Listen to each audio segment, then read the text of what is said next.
Manifestations. Man up. Manifestations. Man up. Manifestations. Man up. Manifestations. A place where we inform, build, and inspire. Manifestations. Man up. Manifestations. Man up. Manifestations. Man up. A place where we inform. Manifestations. A place where we inform, build, and inspire. You gotta eat what you kill. You gotta go out there. You gotta hunt for your meals. We all have that ability to connect with people, to be that motivational person in somebody's life. You gotta let people know there's certain lines you don't cross, and that there's gonna be consequences if you do. Man up. If you are an adult and you are in a relationship, that person's emotions are not your responsibility. Man up. Manifestations.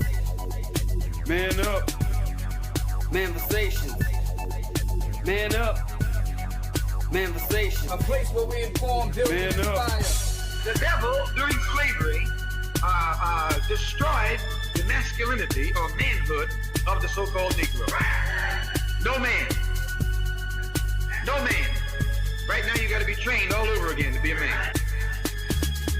When someone is obligated to do something, it is binding upon them to do it.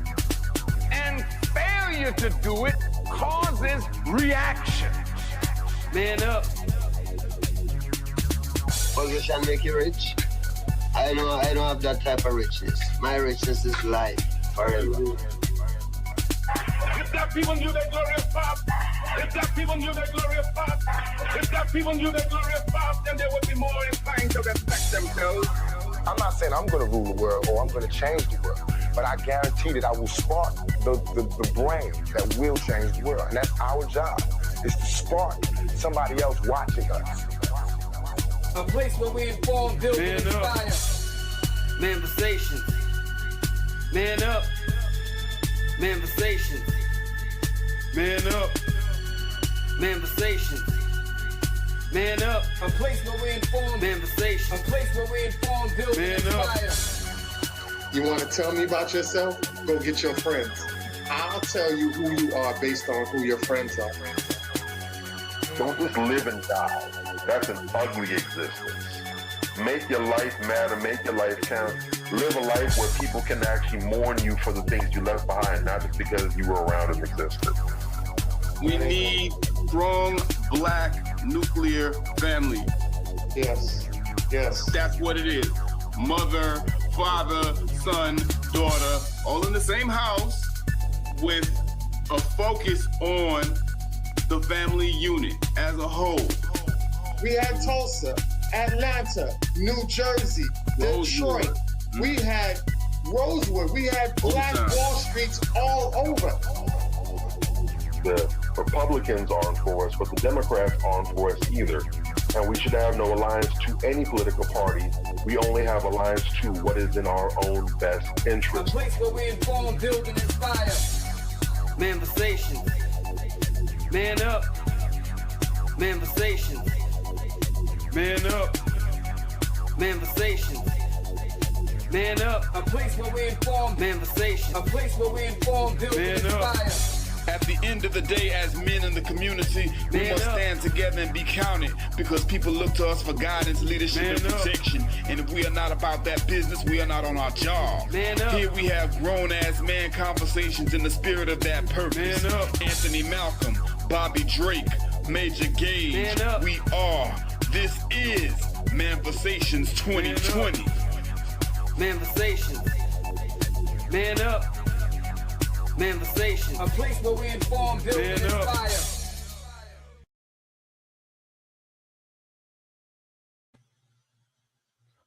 Yeah, what's going on? It's your boy Major Gage in the building. Dirty South in your mouth. What's cracking, homies? Yo. Yeah. I got my mans in there with me, Anthony Malcolm and Bobby Drake, and we are Manversations 2020. What's good, fellas? Talk to me, man. It's been a good week for me. Talk to me. Tell me how everything is with y'all and what's good, and then we go hop right into it, man. Today's show is gonna be a blast. Let's get it. Yeah. My thing is, I've always been telling people that we need to start building our own institutions, our own society within society. It's very important that we do it because the reason why is that a lot of things that we are creating now, they're hijacking us, and it's been going on for so long. We have to stop being this host for these parasites that suck everything and take credit for it. And the reason why I say that is because we're seeing a lot of the African brothers. I know I talk a lot about foundational Black in the regards of we need to understand how foundational Black Americans are the backbone of what we had in society. And, they are now saying that they have to delineate in order to get back some code of conduct, which I 1,000% agree with, coming from the Caribbeans myself.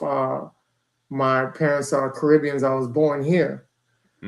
So the reason why I say that is because there's a 16-year-old girl that I had posted. She invented some earrings that it takes the picture of your attacker, stores it and calls the cops when you're in distress. So you don't have to have a physical phone to do it. Your attacker don't even know what's going on. He's thinking, you obliging to whatever his demands are, and you just going by smoothly. Next thing you know, the cops show up, or he runs away. You have clear picture of his face that could be ran in the database to see if he get caught. I thought a 16-year-old African girl did this. This princess, this queen, this young queen, got in her bag thinking that if there's a problem, how can I solve this? And we already know the issues that a lot of kidnappings and a lot of wild shit be going on in the diaspora as far as Africa and things like that. A lot of child and human trafficking. So I thought this was a super dope thing to fulfill a need and a void, So the thing about it is, when these individuals create something like that, then you have these big mega companies, and then you have these people that have large investment money that go and tell you over there and say, hey, sign this contract. I'll give you 10,000 American dollars or 20,000 American dollars or even 50,000 American dollars. You're not going to turn that down because you're in a shanty town where you barely can go out there and sell fruits and get money like that anyways. You know what I'm saying? Yeah. And I'm just talking on the low end. Of course, there's people from Africa that have money, but I'm saying a lot of the people that have the ingenuity and things like that, ingenuity and the things like that come from the lower aspects of it. A lot of the poor people are very creative. So I think the fact that she did that, and got that popping, that says a lot. And I just want us to make sure that we create a foundation. So when you have individuals like that, you can now import them into our own database, our own people who will protect them and also give them the grounds for them to build generational wealth for their family, instead of writing off and giving it to somebody else for them to patent it and making generational wealth for their family that's outside of the race. That has been a perpetual plague for our ancestors from the time going. And I'll land my plane with this. We invented everything. The greatest invention that the white folks made was the patent office. And I'll land my plane. Facts. All right. Anthony Malcolm coming with some fire to get us started. Bobby Drake, what you got, man? Absolutely. I'm just glad to be feeling halfway good. Good evening, everybody. I was telling Made before we hopped on that just before the week closed out, I got hit with a nasty ass 24-hour flu. Really didn't have me bedridden, but I was pretty close to. It was completely messed up and tossed up as a result of that. So I spend all my free power and all my free time trying to beat the snot out of this thing to get it to retreat. Because, got things to do, ain't got time to be sick, ain't got time to be down for the count. Right. So finally out the woods, just the last little bits of it trying to get through. So I'm just glad that I feel better. Welcome back. Definitely good about that. Definitely. Hadn't been to one in a minute. One of my guys went out to war this weekend, competed. Was a little rusty, wasn't in the best shape, but he still wanted to go and test himself to see where he was. Very brave of him. He had a good showing. We left with 2 medals, 2 bronze medals, one in gi, one in no gi. I'm most proud of the one that he got for gi because I saw the fight that he's putting up against some of these younger bucks too. He's about the same age as I am, and man, they had him spent. And literally came down to what we thought was his last match. And he was like, man, I'm about to just, skip it out. I feel terrible. And I'm like, you sure you want to skip this? Like, nah, man, I can't do it. I'm like, come on, man. Dig deep, pull it out, let your balls drop a couple more inches. We got this. You can do it. I'm right there. I got you from any corner. So he finally said, to hell with it. Went ahead, put up a showing. Wasn't able to pull off the W, but we were standing in line to get the one medal he did qualify for. They called him back over. So he's like, hey, wait, you got a second chance opportunity. Like, how you feel about it?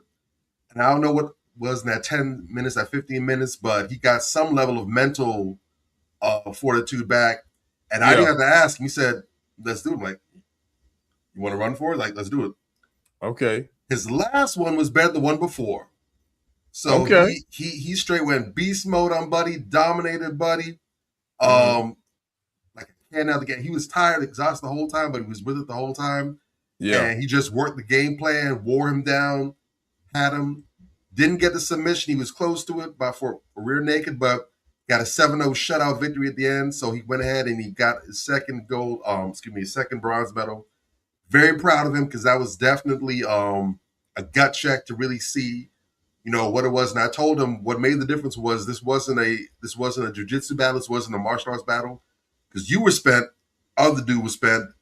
So we changed rules of engagement. This was a guts war. So this was who had the most internal fortitude, who wanted to fight more, and that's what it was. So I was very proud of that. Also want to give a real quick special shout out while I was there. And again, this is just the interesting about just being present in certain places and just the spirit that you put out. Yeah. As I was moving back and forth, because there's a couple other people that I bumped into that I knew who were competing, so I was, politicking and talking to people. Some random guy walked by me with some black belt. He had a really nice fly-looking gi on. I just told him as he was walking by to his match, I said, "It's a really nice gi, man. Good luck." I said, "Thank you, I appreciate that." Just kept it moving. Yeah. Never seen him before. He never seen me before. Kept it moving. As we were wrapping up, we were standing in line to get his medals. I don't know if he came looking for me or if he just happened to see me in passing or whatnot, but dude just walks up to me. He'd already changed his clothes. He had his gi in his hands. He said, "Here, it's yours." I'm like, "What you talking about?" He's like, "No, man, I want you to have it. You're the only person that liked it or appreciated it, so I want you to have it." I'm like, "Dude, I can't take this, man." Like, no. It's like, no, it's yours. It's fine. And like, "You sure? You can resell this or whatever." Because I saw it was by this company called Show Your Roll. They make very nice, high-quality gis. Yeah. And then I didn't recognize when I first saw it, but when he had his hand, I looked at it, and I'm like, I recognized what it was. This was a limited edition run that Show Your Roll did in combination with this Japanese streetwear brand, W Taps, whatever, from a few years ago. Limited run, a couple colors, but they only had set them out. This was damn near a $300 gi. And he's like, "No, I want you to have." He's like, "It doesn't fit me anymore. I lost a whole bunch of weight, like about 20, 30 pounds lighter now. This doesn't fit me anymore. You like it, it's yours." I'm like, "Thank you. I appreciate it so much." So big shout out to Jason Barron from out there in Coral Springs Jiu-Jitsu. Okay. Brother, I appreciate that. You didn't have to do it. Big respect. Thank you so much. I got some information from him too, so I'll definitely be heading over there doing some open mat training with them this year. Really appreciate that fellowship and that brotherhood. Hope I can pay it forward, man.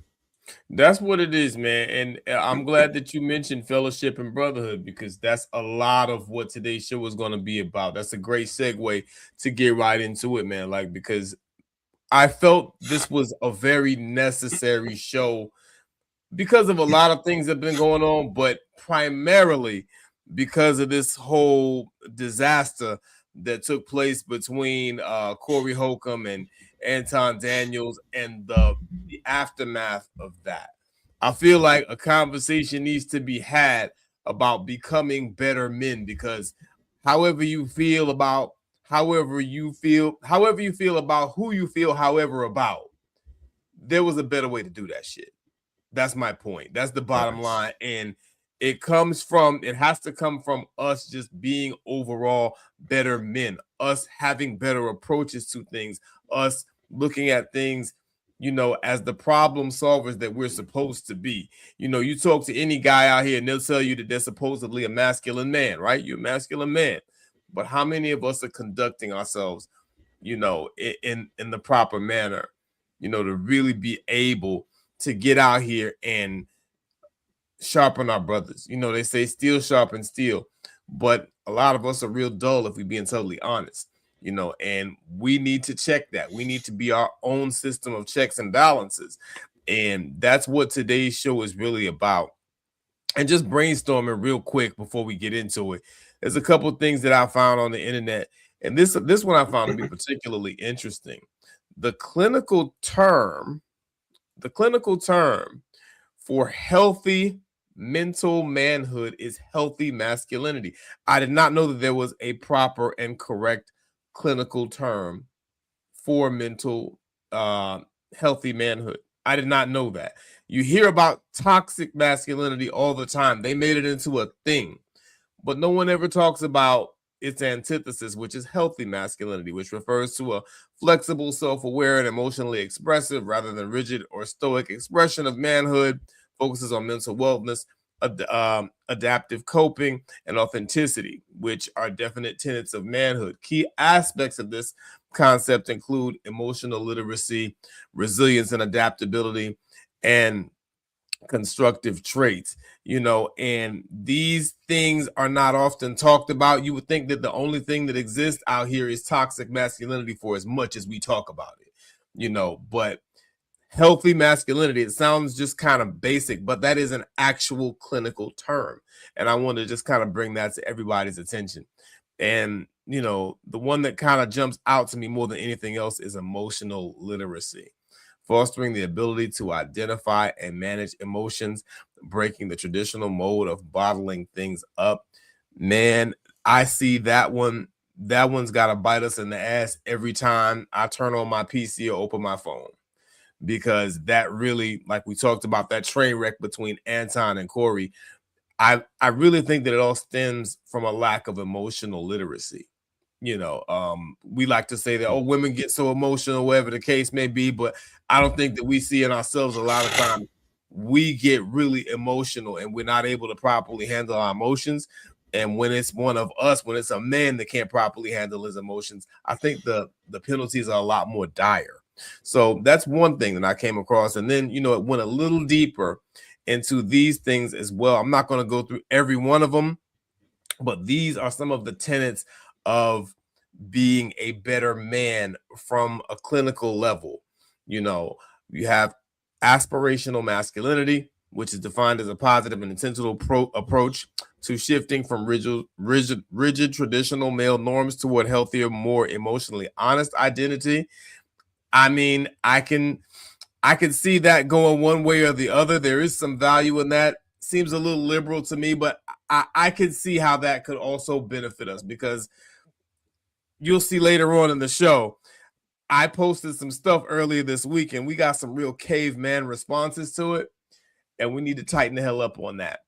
Self-actualization, term coined by Maslow, refers to ongoing intrinsic and continuous process of realizing one's full potential and striving to become the best version of oneself. Personal growth and development, a broader, often therapeutic term describing the process of building skills, enhancing quality of life, and achieving personal goals. The growth mindset, of course, a psychological framework where individuals believe they can develop strength and skills through effort and experience. And motivational enhancement therapy, which is extraordinary. You should really look this stuff up. This is pretty deep. A structured, short-term therapeutic approach used to help individuals feel more motivated to change behaviors often used to help men align their actions with their values. That's a very powerful statement, that last one there, because what I'm seeing is we talk a good game out here, but our behaviors are not aligning with our values. And, you know, that's really kicking us in the ass in the long run. And so real quick, it's a couple videos, and then you guys can jump in and add your 2 cents.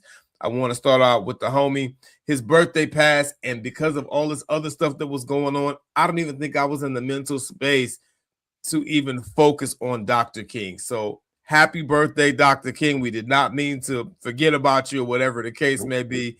I read up on you and whatever, but I didn't talk about you on the show. I want to start it off with this quote from Dr. King. And notice this whole thing between Corey and Anton, the backdrop of it, I don't think that people realize, was the Martin Luther King holiday, which is total bullshit. You know what I'm saying? And we got to check that when we see these people doing this type of buffoonish stuff and not really even having any respect for the time frame that we're in. So let's check this real quick. That the ultimate measure of a man is not where he stands in moments of comfort and moments of convenience, but where he stands in moments of challenge and moments of controversy. And I would take this position even if I didn't have the majority of people agreeing with me. So that's a quick clip, but a very brilliant one. And a lot of people say that, you know, or, you know, you show the true measure of a man, you know, not when everything is sweet, but when there's conflict. You understand what I'm saying? And this is where, you know, you really find out who's who. And people don't realize, people say it's kind of a cliche at this point. Not enough of us realize who actually coined that term. And it actually came from Dr. King. He's the one that popularized that particular saying and that particular type of logic. One more from Farrakhan, and then y'all jump in on the other side of it. I want to start this off right, because we're talking about being better men. We got to listen to some people that have been promoting us to be better men. Let's go. We are wrong, and we are not aware of it. Someone has to point out the wrong. Yes. I want to say this again, but I want to say it slowly, and I really want each one of these points to sink in. Now, when we are wrong, Lord knows we want to be right. The most difficult thing is when somebody points it out. Do we accept it? Do we reject it? Do we hate the person who pointed out our wrong? How do we treat the person who points out our wrong? Now, I want you to follow me. When you go to a doctor, you're not feeling well. The doctor says, "What's wrong?" "Well, I don't know, doc." "Well, where's the pain? Tell me something about the symptoms." You want the doctor to make a correct diagnosis. You don't smack the doctor when he points out what's wrong. You don't hate the doctor when he points out what's wrong. You say, "Thank you, doctor. What's my prescription for healing?" Go ahead, paint the picture. Go ahead. We all right? Yes. Now look, whoever is entrusted with the task of pointing out wrong, depending on the nature of the circumstances, is not always loved. In fact, more than likely, that person is going to be hated and misunderstood. Such persons are generally hated because no one wants to be shown as being wrong, particularly when you're dealing with governments, with principalities, with powers, with rulers, with administrations. When you're dealing with forces which have become entrenched in their evil, intractable and unyielding, their power produces an arrogance, and their arrogance produces a blindness. And out of that evil state of mind, they will do all manner of evil to the person who points out their wrong, even though you're doing good for them by pointing out where America went wrong. Now, Farrakhan speaking in a political sense, and he's stating oh so eloquently, as Farrakhan always does. He's speaking in a political sense, but I think that applies also to us socially as men. What y'all saying on that? Talk to me, man. I like how the flow of how you got the show going, because it all pretty much ties into what I was about to say, and I'm glad you pointed out the Farrakhan clip after the Dr. King clip. Yes, sir.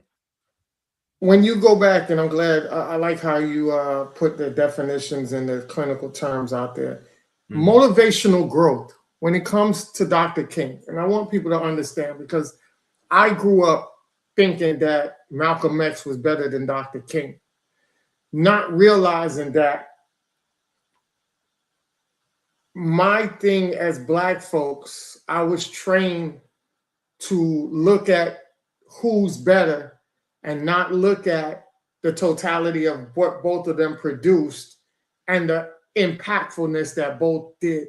When I got older and I started reading books, I uncovered a lot more about Dr. King than the average person knows, and also what is taught.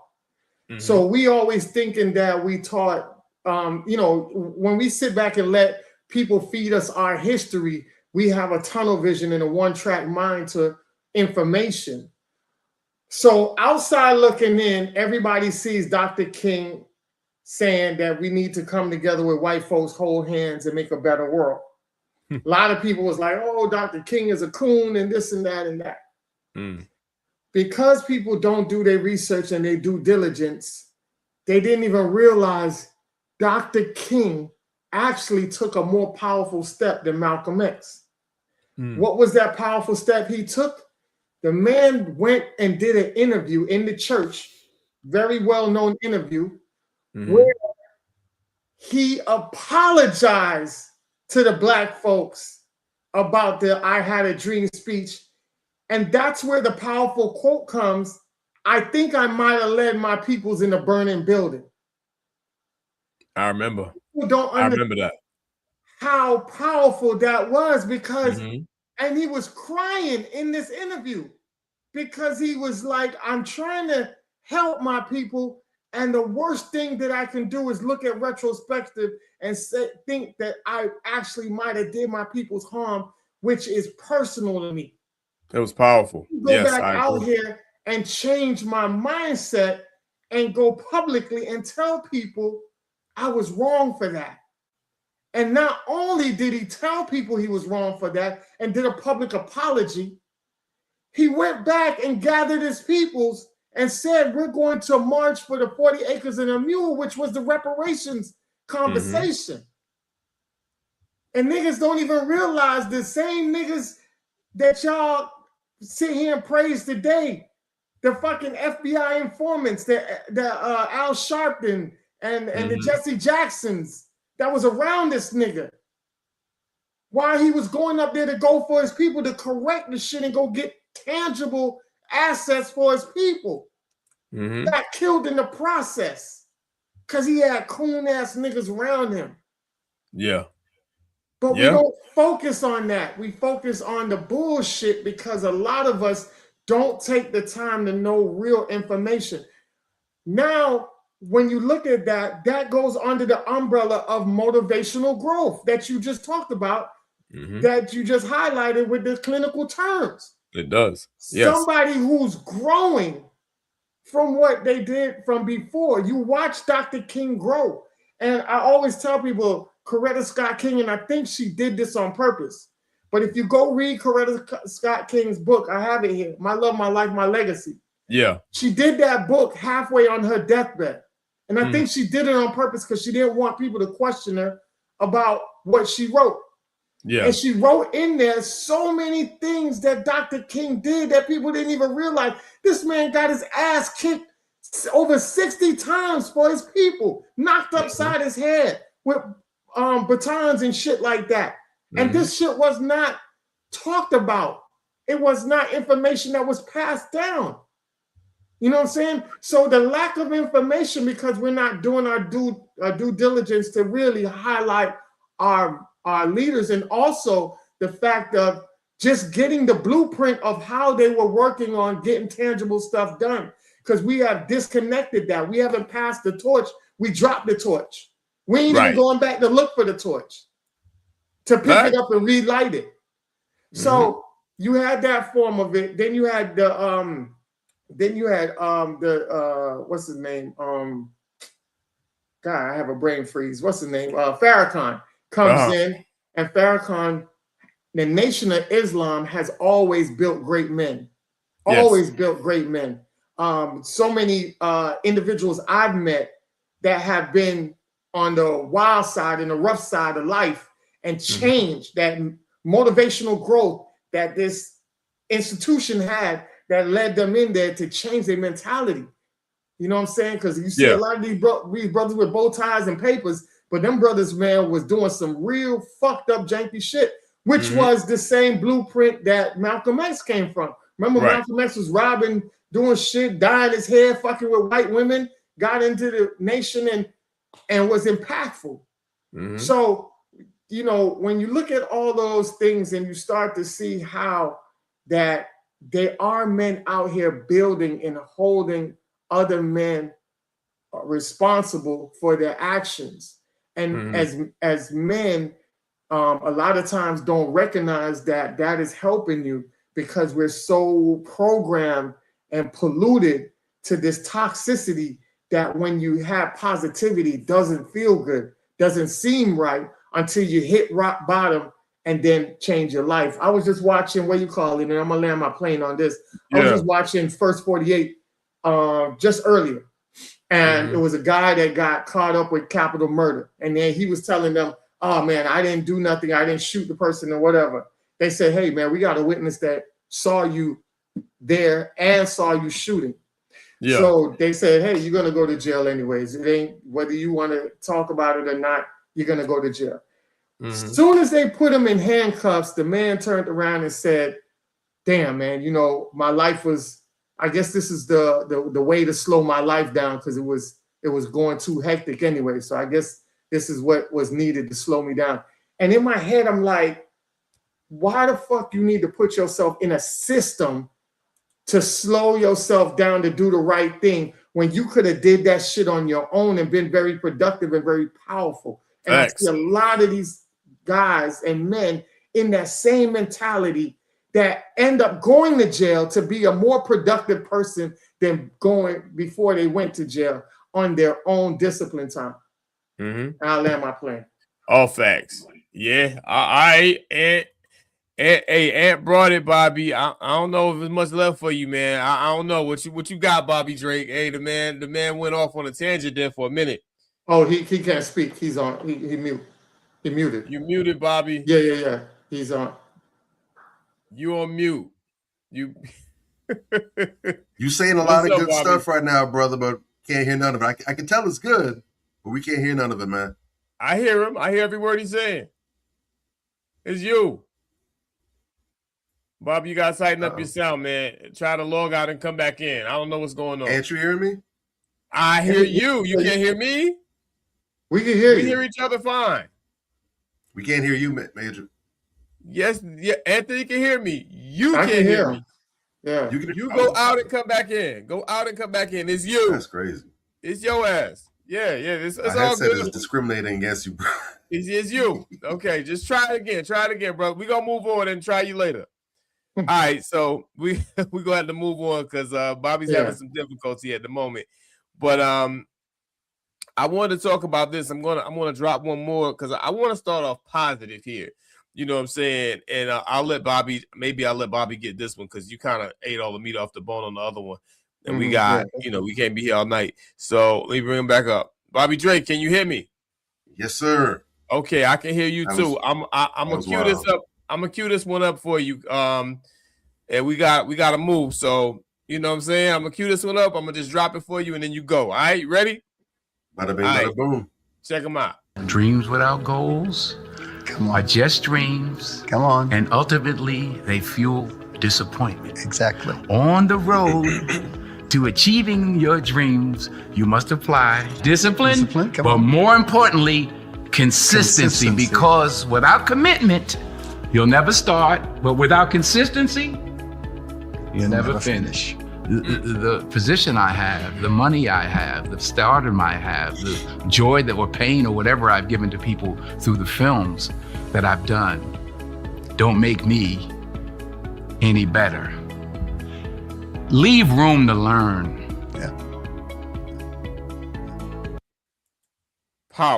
Powerful segment right there, especially that last line, leave room to learn. My grandmother, Miss Evelyn Haynes, extraordinary woman, was my best friend. We really, really got along great. I used to kick it with Grams all the time. That's how I kind of became who I am. And she always made a point to tell me the wisest man is the man that realizes how much he does not know. And that always stuck with me. And, you know, some other gems that's in that clip right there from Mr. Denzel Washington. I don't know if you heard the first one or not, but I gave you that one to just kind of cook on. Ant kind of took over that last one. You want to get this one, and then, you know, maybe hopefully we can be good on time, and then we can just go back in. Let's get. Let me add on to just real quick. The other quote is, and I was told this: if you're the smartest one in the room, you need to shift yourself out of that room and go find another one. Gang, don't know if you guys ever heard about that. On gang, yes sir. Go ahead, Bobby Drake, get him. Extend your pinky, man. There you go. There you go. If you're gonna do it with your goblet, then do it, man. Don't play with it. I'm just saying, we the goblet boys up in here. Let's get it. That's it. As always, another classic gem from the mouth of Uncle Denny. It's what the man does. Man is the living, breathing embodiment of a highlight reel. Absolutely. Yeah. It is one of the most dangerous things, and this is for man and woman alike. This is not gender specific. It is one of the most dangerous things and one of the biggest curses to want. To want things and have a desire to see things you like, and I'd love to have that. I want that one of these days, or man, I really like that. Or I got to get me one of those. It's dangerous to have that kind of mindset, that kind of ambition, but not have the discipline and work ethic to go after it. Yeah. Most of, if not damn near all of the crimes as far as stealing and theft and robbery and the things that come with that, whether it's committing criminal acts to get it, you're selling drugs and narcotics, you're unaliving folks, or whatever the case may be, whatever immoral, illegal avenues of coming up in the world, I'd say damn near all of that, just about, with a very slim exception. I'd probably say maybe 8% of it doesn't fit the mold, but at least 92% of all that stems from people having those desires, but not having the discipline or what have you to work towards it. And of course, I'm not factoring the people that are suffering hardships. You know, if you've lost your job, if you're being blocked out of being able to pursue employment gainfully, and you still have needs, you still need to keep a roof over your head, clothes on your family's back and your back, food in your stomach. I'm not talking about those things. It's one thing if you're committing crimes so you can get food for your family to eat. Yeah. It's another if you're out hitting licks so you can get some brand new Jordans on your feet. Facts. All right. Different. Or because you want a fly car because you had to walk as a child, and you said no matter what you're doing, you had a car because you were tired of feeling poverty. Mm-hmm. The pains and constraints of poverty are not the same as committing crimes to get the bare essentials for survival. Right. So the people that had to do those things because there was no other avenues available to them just for survival, I'm not knocking them. I'm not judging them. I'm talking about the people that just wanted to feel fly and were tired of not feeling fly. They got picked on too much, or they got tired of always having hand-me-downs. They decided, I don't care who I got to offend, who I got to harm, what I got to do, I'm going to get it. Those are the people I'm talking about. Yeah. It's dangerous to have desires for things and not have the work ethic and the discipline required to go out and get it the legitimate way. Agreed. It's exactly like Uncle Den said. It's a recipe. It's not a single ingredient. It's a recipe. You need to have the consistency and you need to have the discipline. One without the other is not going to get the end result. It's good to be consistent. It's excellent. But if you don't have discipline, then that consistency is like a light bill you barely pay. You might have lights today, you might not have it tomorrow. Might have gas today, you might not have it tomorrow. Can't do much with it. You've got the discipline, great. But you don't have the consistency, same problem. You need both together to make something shake adequately. And the thing is, the beautiful thing about it is those are elements that can be trained. Those are muscles. You can train your discipline. You can train for consistency. There's ways where you can get better with that, like anything else. There's skills. It's not a case of you're born and all we got is this. We got 8 grams of consistency. We got 2 grams of discipline. Figure it out. No. You can train yourself and build those skills, build those muscles so you can become more disciplined. You can have more consistency. And those are both elements that by themselves individually are worth developing. But getting them on the same par together and forming Voltron with those things, there's not too much in the world that's off limits to you that you can deal with. And those things, you can write it off. But to be halfway successful in life and then to go ahead and exceed that, you got to have your discipline. You got to have your consistency. It doesn't matter how many opportunities are presented to you if you don't have those 2 elements to piece it all together.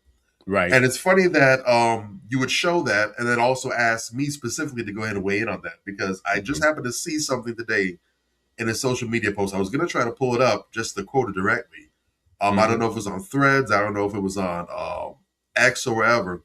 But I didn't see what led up to that. I have no idea who the sister is. It just randomly appeared in my timeline.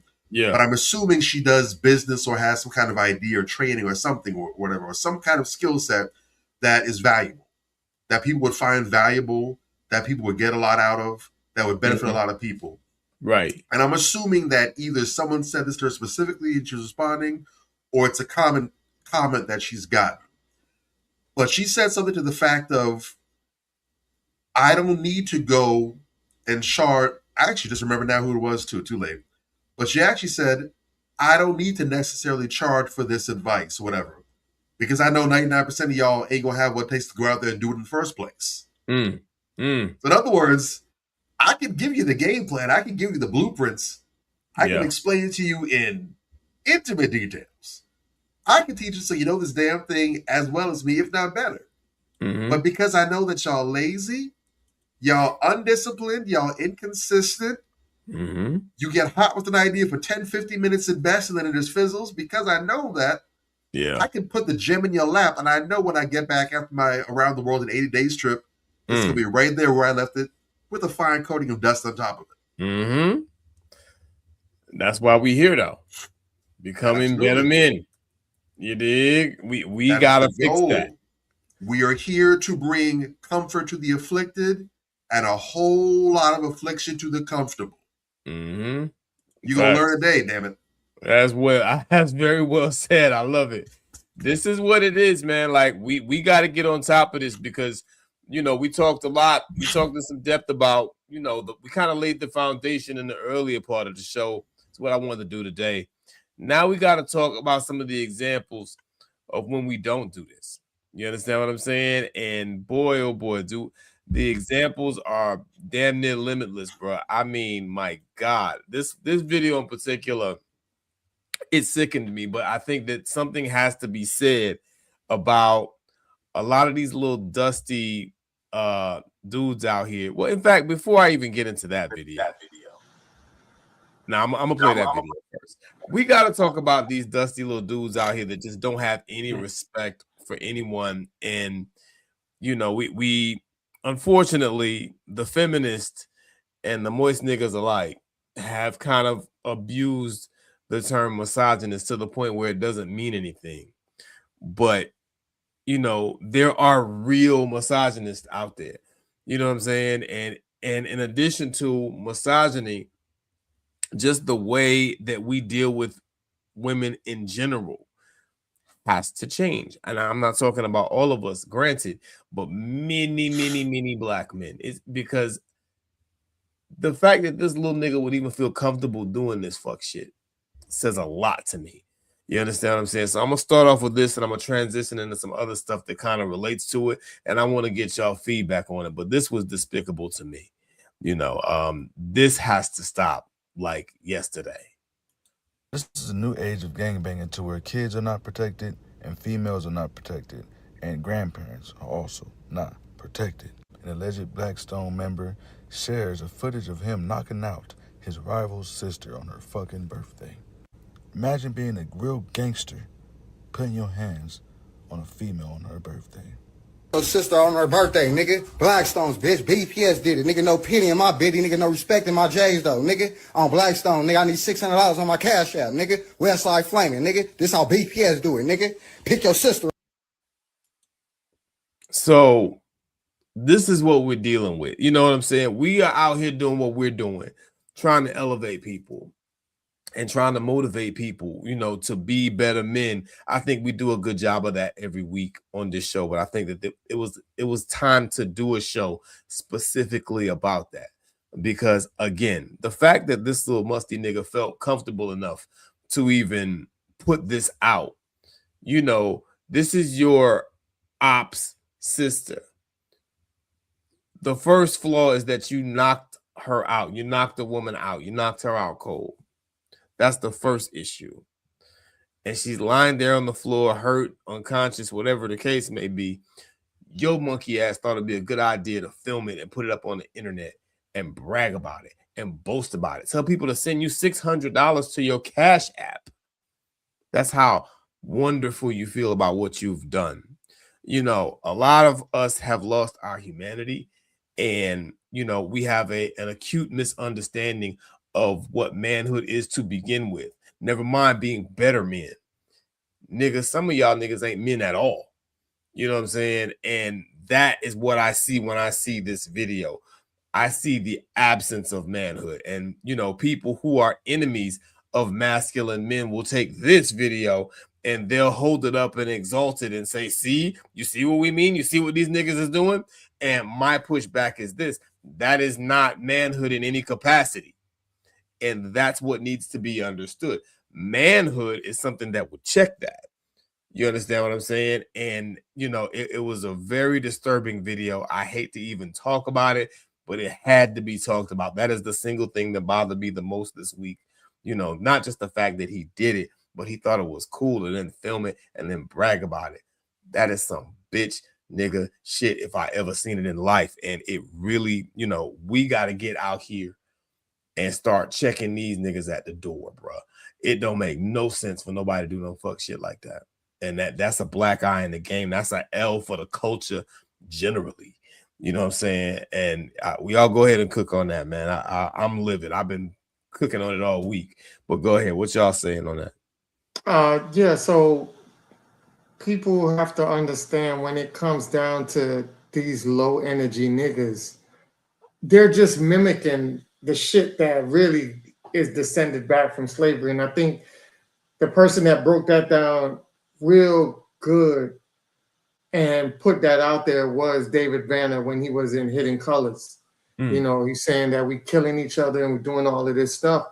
We're mimicking what the white folks did to us in slavery, and we're doing it against people that we feel more tougher or more powerful than, because we're too scared to do it against the people who put us in this situation in the first place. Right.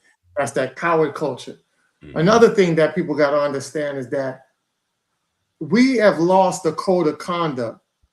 And because we lost that code of conduct, this is the type of shit that happens, because the stuff that's happening today ain't too far-fetched from what was happening back in the day. The difference was the way we settled shit was way better than what we're doing today. There was niggas out there killing niggas for doing some disrespectful shit. Just like you have niggas killing niggas today doing some disrespectful shit. But that code of conduct, even when you look at the Italian, the mafias, and all of that in different sectors of different races, their mob bosses, their gangsters, they would kill you, meaning that their own people within their gang, if they operated out of the code. You go and kill an enemy of ours in a gang, our rivals, if you kill them in front of their children or their wife, or you shoot their mother or their children or their wives, or you shoot them in front of their family members, you would die. Even though that's your rival, you would die because there's a code. If your enemy is out there with his family, you leave him alone until you catch him by himself. That was the code of it. Right. And you don't shoot bullets in front of children because you would damage the children. As much as these niggas go and sell drugs and do all type of killing, they had a moral compass and a moral respect to say, hey, you deal with the degenerate niggas that's dealing with this shit. All the degenerate people, we know we deal with our shits when we see each other. Those are innocent bystanders and family members. They are not part of this world, and don't put them in that shit. So when you see these type of guys running around here doing that, knocking somebody's sister out who had nothing to do with this, she just happened to be a brother of your rival. Sister of your rival. That is so low energy. You don't get no kudos, no points for that. You know what I'm saying? So we got to get off this low energy shit. When niggas is out here correcting you, start surrounding yourselves around people that will help you grow and help you be held accountable. And you also be that accountability partner for somebody else. We always talk about reciprocal energy when it comes to relationships, but we don't talk about reciprocal energy when it comes to friendships. I am my brother's keeper. That's what that was. I'll land my plane. Yeah, that's real, bro. You know what I'm saying? I mean, it don't get no simpler than that. Like, you know, and the comfort with which, we're putting this stuff out there to represent our image, and not only our image, this dude represent a section. You know what I'm saying? So it's not just him. You know, you start talking about California and gang politics or whatever. He keep yelling out his set. Like, so he represents a group of men, and he's comfortable putting this out there. Sickening. It's sickening. Bobby Drake, what you got? Look, let's just be in. I don't think there's any way that this could be misconstrued, but 2026 is not a whole lot of things that surprise me anymore. So, for the record, this is not a justification or anything. I don't think anyone would see it as one, but just in case, cover all the bases. People are stupid. Yeah, go ahead. Look, hey. Real stupid. We have come, for those who actually know the history of gangs and gang culture, at least as far as we're concerned, we are a long ways removed today from the gangs of the 1920s and 30s, as far as our gangs. Yeah. Or as Dr. John Henrik Clark called them, the pool hall boys. Excuse me. And we're a long way from what they can't even call them modern anymore. We're a long way removed from the predecessors of the modern day gangs we have now. We're talking about the original Bloods, the Crips, and everything from back in those days. Right. Because we understand that those gangs were really formed for the protection of Black people. That is correct. From white supremacist terrorists and terrorism.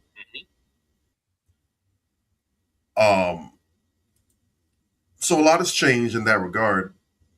Where we are now, and it is in prime a result of course, white supremacy, because we understand white supremacy is involved in every act of human activity. Because when we still had a relative structure in place, and to their credit, I don't think they did this really understanding what was going to result from it. But when the government tried to crack down on the gangs that we had at that time, they thought that military strategy would work. Because it's worked in other places in the world, it's worked in different countries, against different groups, what have you. If you cut the head off the snake will dissipate. Sound practical reason, practical logic. They did not anticipate, and if you really think about it, if you really zoom out and take a bird's eye view of the whole situation, they should have at least suspected something of this magnitude could have happened, because they tried to take us out the game with chattel slavery. And despite everything that Black people have been through, we still here. defying the odds. So we are the very definition of resilience. They should have peeped that and suspected that the whole chopping the head off wasn't going to work too well. But they did that anyways. They cracked down and they took out the heads of the biggest gangs in America, thinking that, okay, well, this is going to put an end to all that riffraff. And what ended up happening was instead these gangs fractured and splintered. Now, what was only several conglomerates now became a whole wide range of different gangs. So even within neighborhood sets, you had different factions breaking off, no real proper leadership, everyone vying and fighting for control, trying to fill those different power vacuums, and not being content to let one person win it. Well, you won, I'm just going to break off and start my own section. So the whole anarchy that was created as a result of that is because the natural progression wasn't allowed to continue. And truth be told, if they really wanted to crack down on gang activity, all they had to do was end white supremacy, stop oppressing black people, stop railroading us and prohibiting our access to legitimate gainful employment and the ability to try and seize this alleged American dream.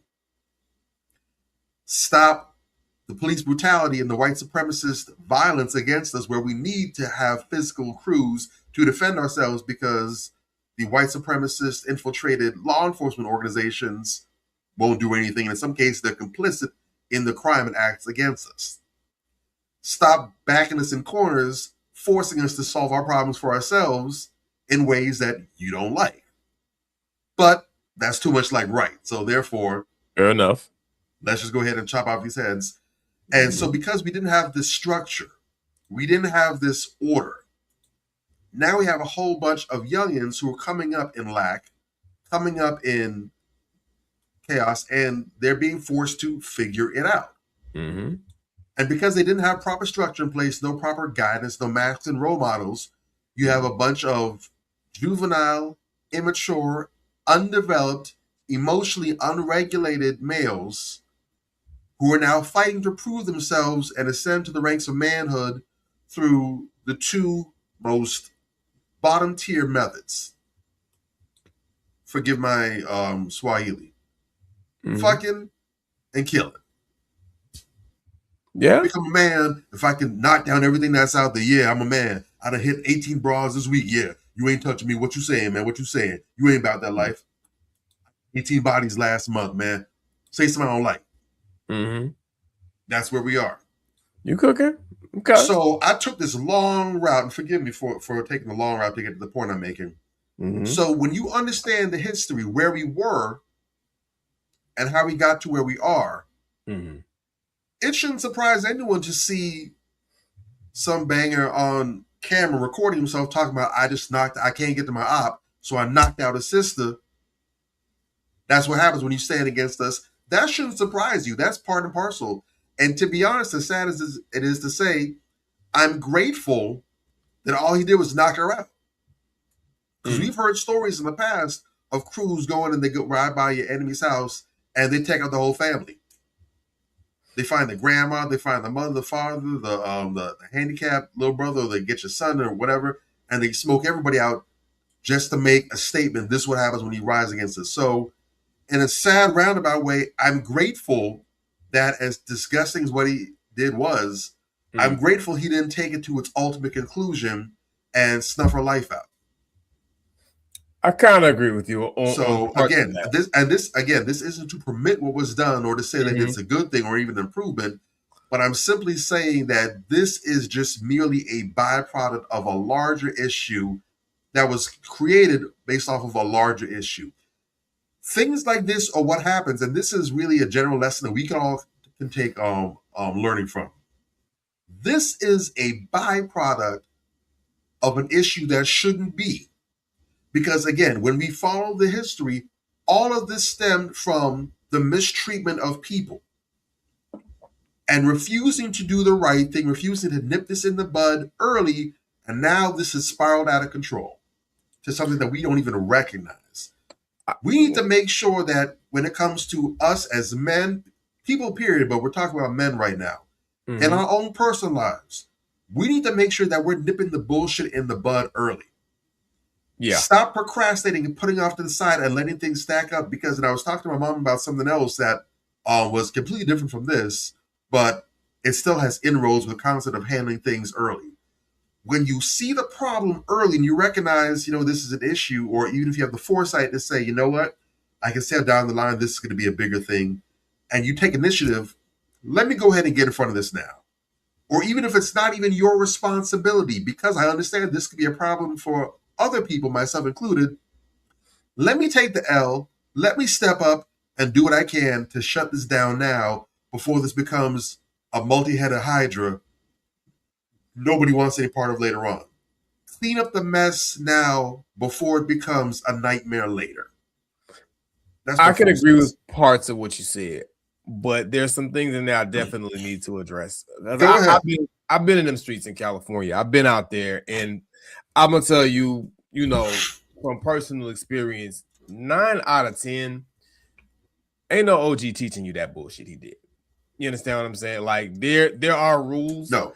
Not no real OG, no. Not no real OG. You know what I'm saying? There are rules most of the time, from shit like that. You get DP, meaning you get disciplined by your set, a lot of the time or whatever the case may be. And I think that I can't go out there on a limb and talk about the gangbangers of today and the gang culture of today.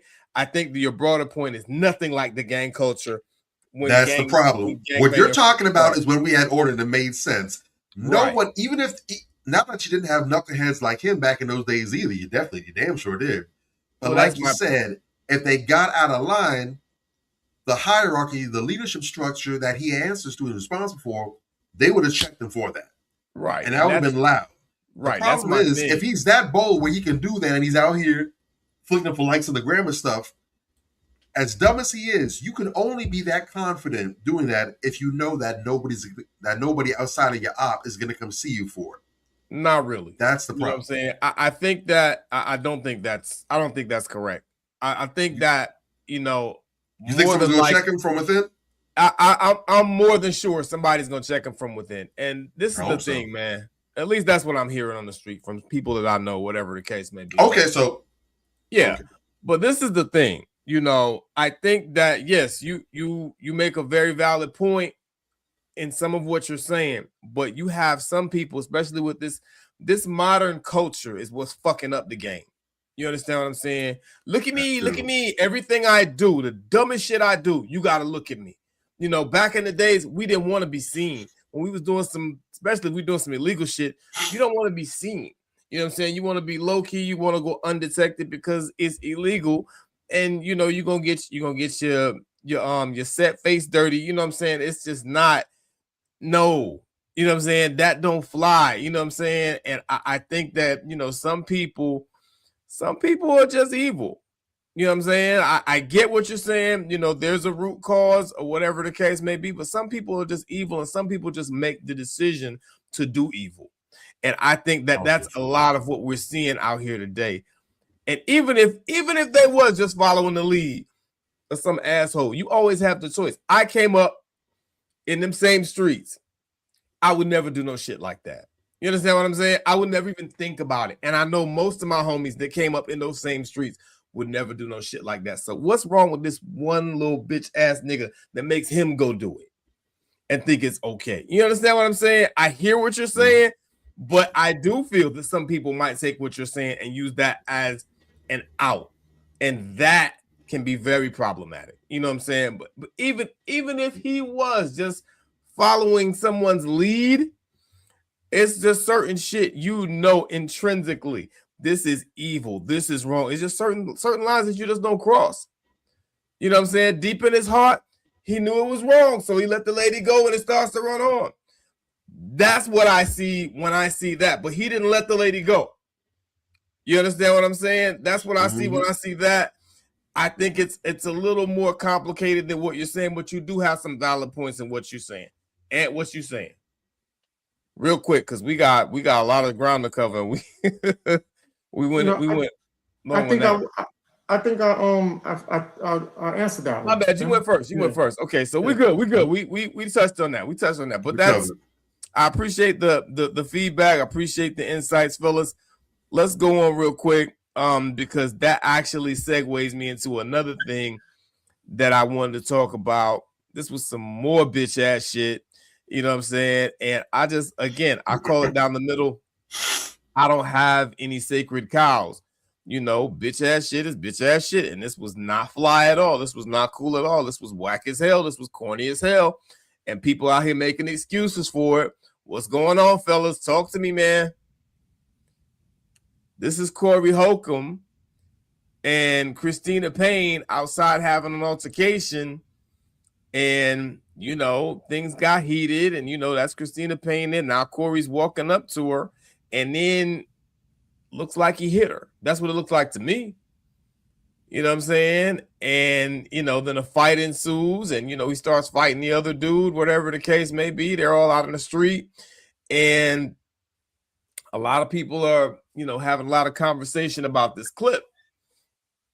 And I personally, again, we're getting back to, you know, to piggyback off the other video, you know, this whole thing where, you know, we're fighting women like we're fighting another man.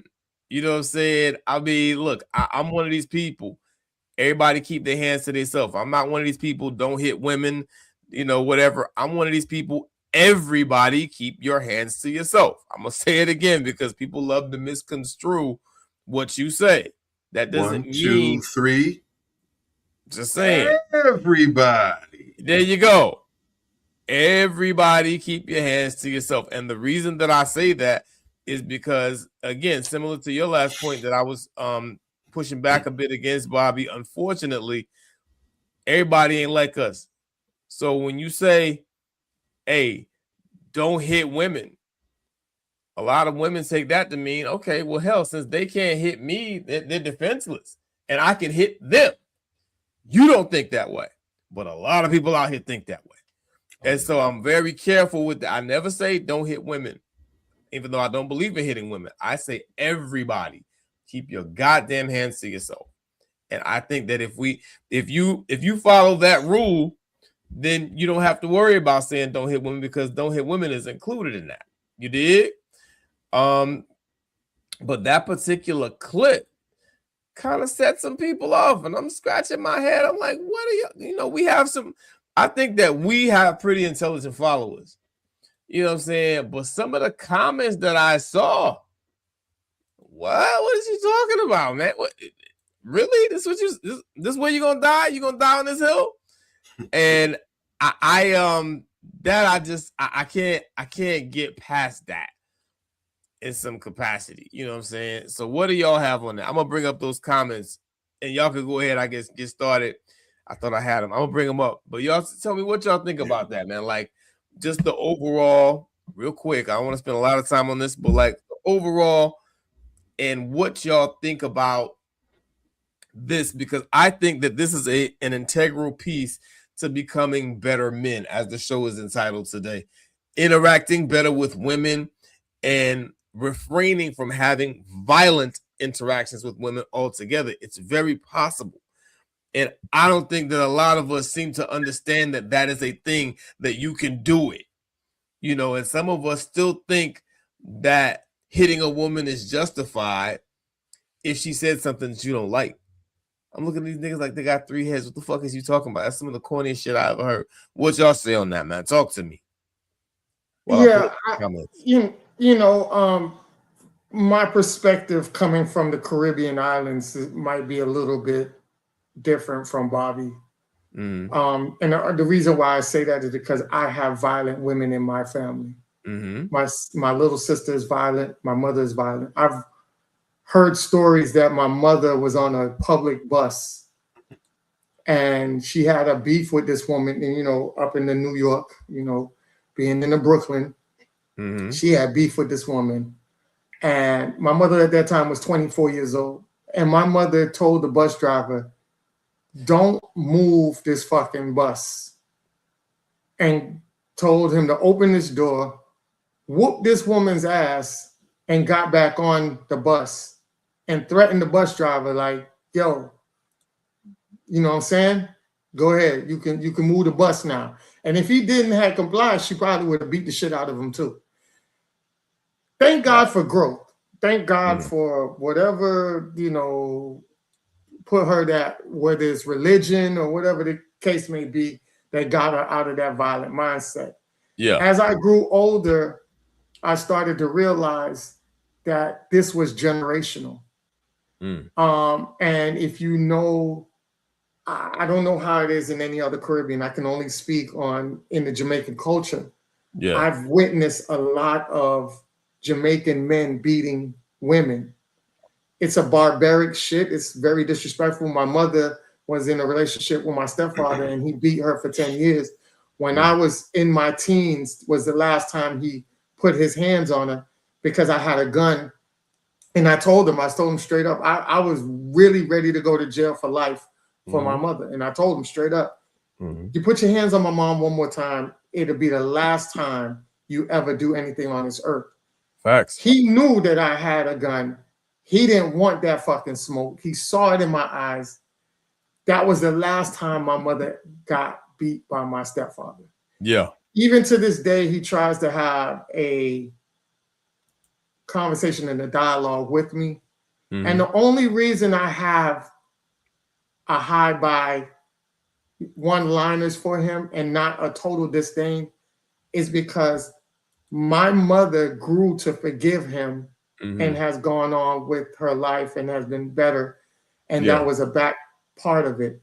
So if she can forgive him for that, I don't forgive him, but I'm not going to hold him to the cross either because of that. You know what I'm saying? Yeah. Even recently, she had helped him out with, he had stayed at my mom's house. He had to crash on the couch. My mom lives somewhere else, but he asked if he could crash on the couch because he doesn't live here anymore. He lives back in Jamaica. So, you know, just being that type of woman to do that, I felt like that was growth and it's nothing for me because I ended what that situation was. So I seen the horrific side of all of that. And I know what island women are capable of doing. I know the rages within them. When I always talk about the Chris Brown and Rihanna situation, and there's things Chris Brown said that was very true and honest about what Rihanna's part was in their altercation. But society only sees women as victims and never as villains. And I've seen a lot of women from the Caribbeans that play victim, but behind closed doors, they are the most, I'm talking about egregious and violent villains you can ever, with a smile on their face. This is the type of shit you see in horror movies. I'm sure. You know what I'm saying? Where the killers are just this innocent faced person and doing some demonic shit behind the scenes. But, you know, when you look at the Corey Holcomb situation, you know, I was, this is why I was telling you guys, I wasn't trying to sit back and tell you guys who to like and not like. I was saying back that I was a fan of Corey Holcomb at one point. I liked the dude's comedic stand-ups back in the day. He was one of my favorite comedians. I'm not going to lie about that. But over the years, I've seen digression where he was going downhill, and the things that were coming out, you know, when we talk about being men and you're not out here you having complications with your daughters and your children, and you know, this whole thing about this bitch, this, you calling your daughters that, and then you calling your ex-wives bitches, and you're just using bitch. Then you got a woman that's on your set. And one thing about Anton during that situation, and I never addressed it last time because there wasn't no need for me to bring it up because we already had our whole, we already came to a conclusion about what that situation was. But in depths of it, I had on paper when Anton called out Corey Holcomb, he called him out several times and he says, "You're a fucking hypocrite." This is a Sambo telling you are a fucking hypocrite. This is why I said Corey Holcomb was the wrong person to have that conversation, because you ain't that's the pot calling the kettle black. So when he was telling him, hey, you are a fucking hypocrite, Corey Holcomb co-signed it. If you look back on the interview, he kept saying, you're right. You're right. When he was telling them, hey, you go back on your words on certain things. That's the whole David Chappelle shit where he was like, I remember. You ain't talk about David Chappelle. And he was like, yeah, you're right.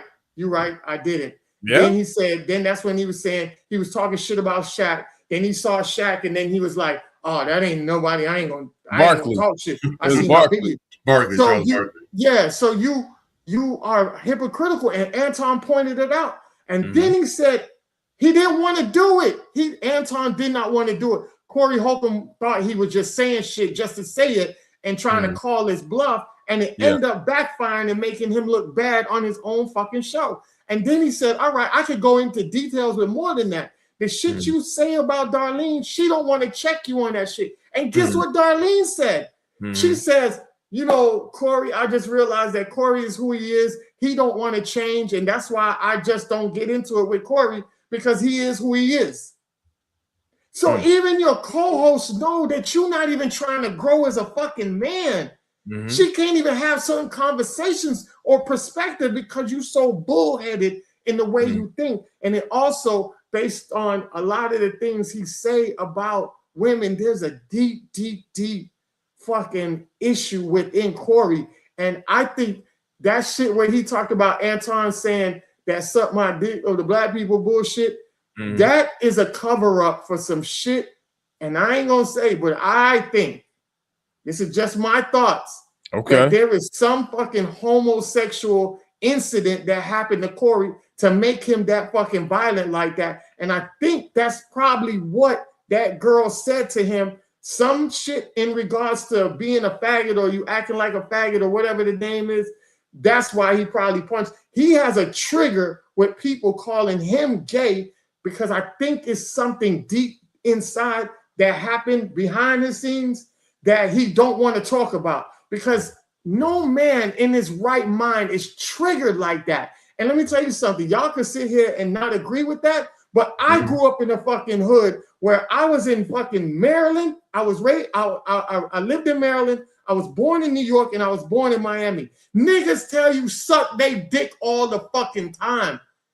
All the time. We grew up niggas saying suck my dick. Nah, all the time. That was I wasn't around that, bro. I ain't never experienced that. Dog, as a jit growing up, niggas say suck my dick. You never heard jit say suck my dick, nigga? You never heard that? I mean, I heard it, but it was always a fight, like a real serious fight after this. No, man. Let me tell you something. There's a difference. There's a difference in the talks when it comes down to somebody you know versus somebody you don't know, right? So that I'm saying, growing up, we had niggas was like, man, suck my dick, nigga. Fuck out of here, nigga. Suck my dick. That was just a rhetoric. It was just a rhetoric reply that was said all the time. Come on, if we're gonna be honest, let's have this honest fucking conversation. Like we got about shit. Ain't no capping. I'm not denying that was never said, but not as frequently like that. And typically, when that was said, as a grown up, you gotta be ready to fight. As a grown up, you gotta be ready to fight. But it's no different than the nigga telling you fuck nigga. You tell niggas, hey man, you a nigga all the time. A nigga tell you fuck nigga. He put a fuck in front of the nigga. That's fighting words. Okay, that's what I'm saying. That's my okay. Also, some of those things are regional too. If we're being honest, like there's some places where you say certain things in New York, they're not even gonna look at you at that. Whatever. In Miami, if you say fuck nigga, it's the same as if you say suck my dick somewhere else. It's literally the same thing. And when you're kids, it's different than when you grown. When you grown, shit get real different, especially if you around niggas that been to jail, bro. You don't say that shit around no niggas been to jail. You'll die. You'll die. Listen, I'm telling you what I know. Everybody got the whole point of the situation is everybody has their thing where they get triggered by certain things. True. Certain people don't get triggered by it. It's no different. Okay, you are in jiu-jitsu. Anything that's in martial arts, what is the code of that? What is the code of martial arts? You don't go out there and go beat up on people. Martial arts was more of a defense. You actually, in martial arts, you take a lot in before you react because you know that you have the skills to basically whoop somebody's ass or kill them. A lot of people to have that same type of mentality. Like, I don't sit back and nigga tell me suck my dick. I don't get triggered like that. Now you coming close to me with that aggression like Corey did, and that's what I was telling you. As a jiu-jitsu person or martial arts, somebody coming at you aggressive, Corey would never been able to sit down in front of me talking to me like that because his ass would have got punched in his face the minute he came close, talking about let's switch seats. You don't do that. You see what I'm saying? There's ways you maneuver yourself as a man. So like I said, I don't know his whole situation. I'm going by speculation.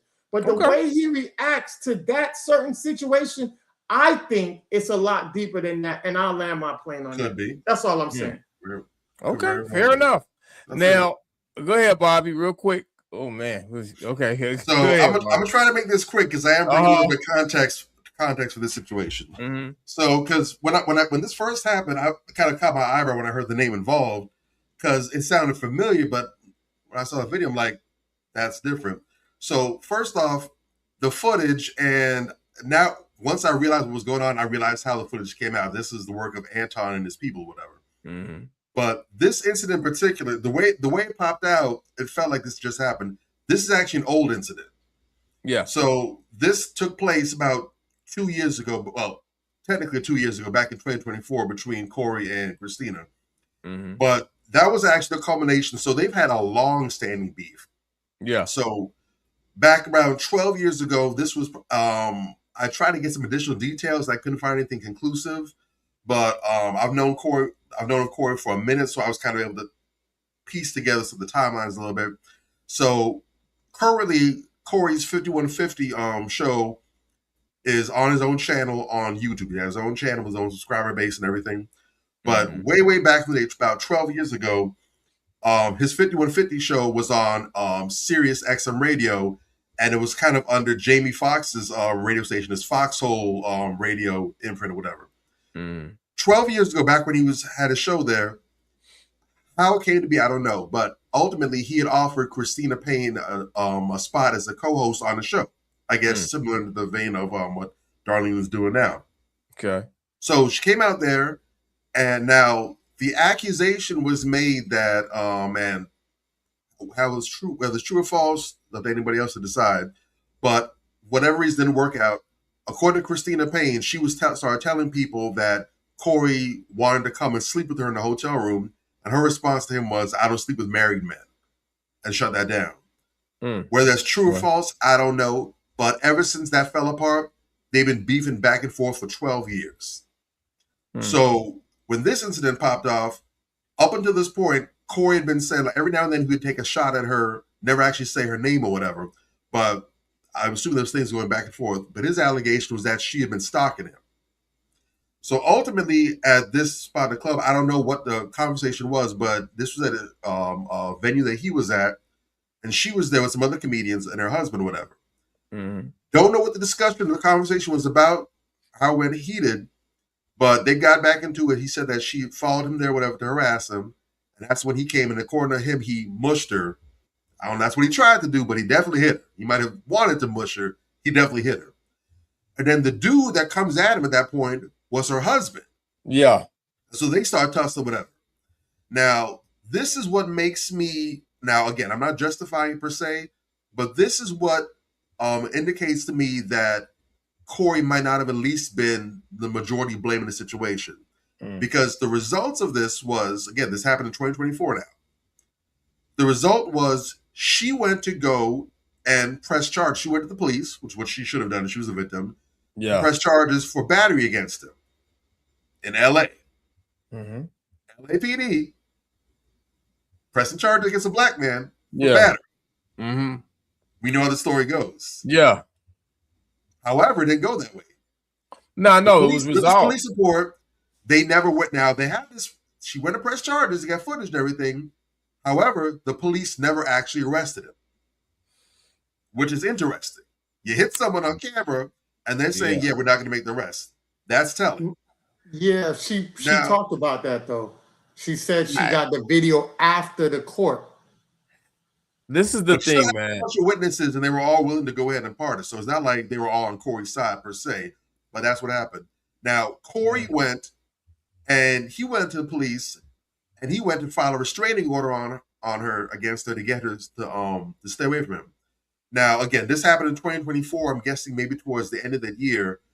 The hearing to go ahead and to grant him that restraining order is actually scheduled for the early part of this year, actually.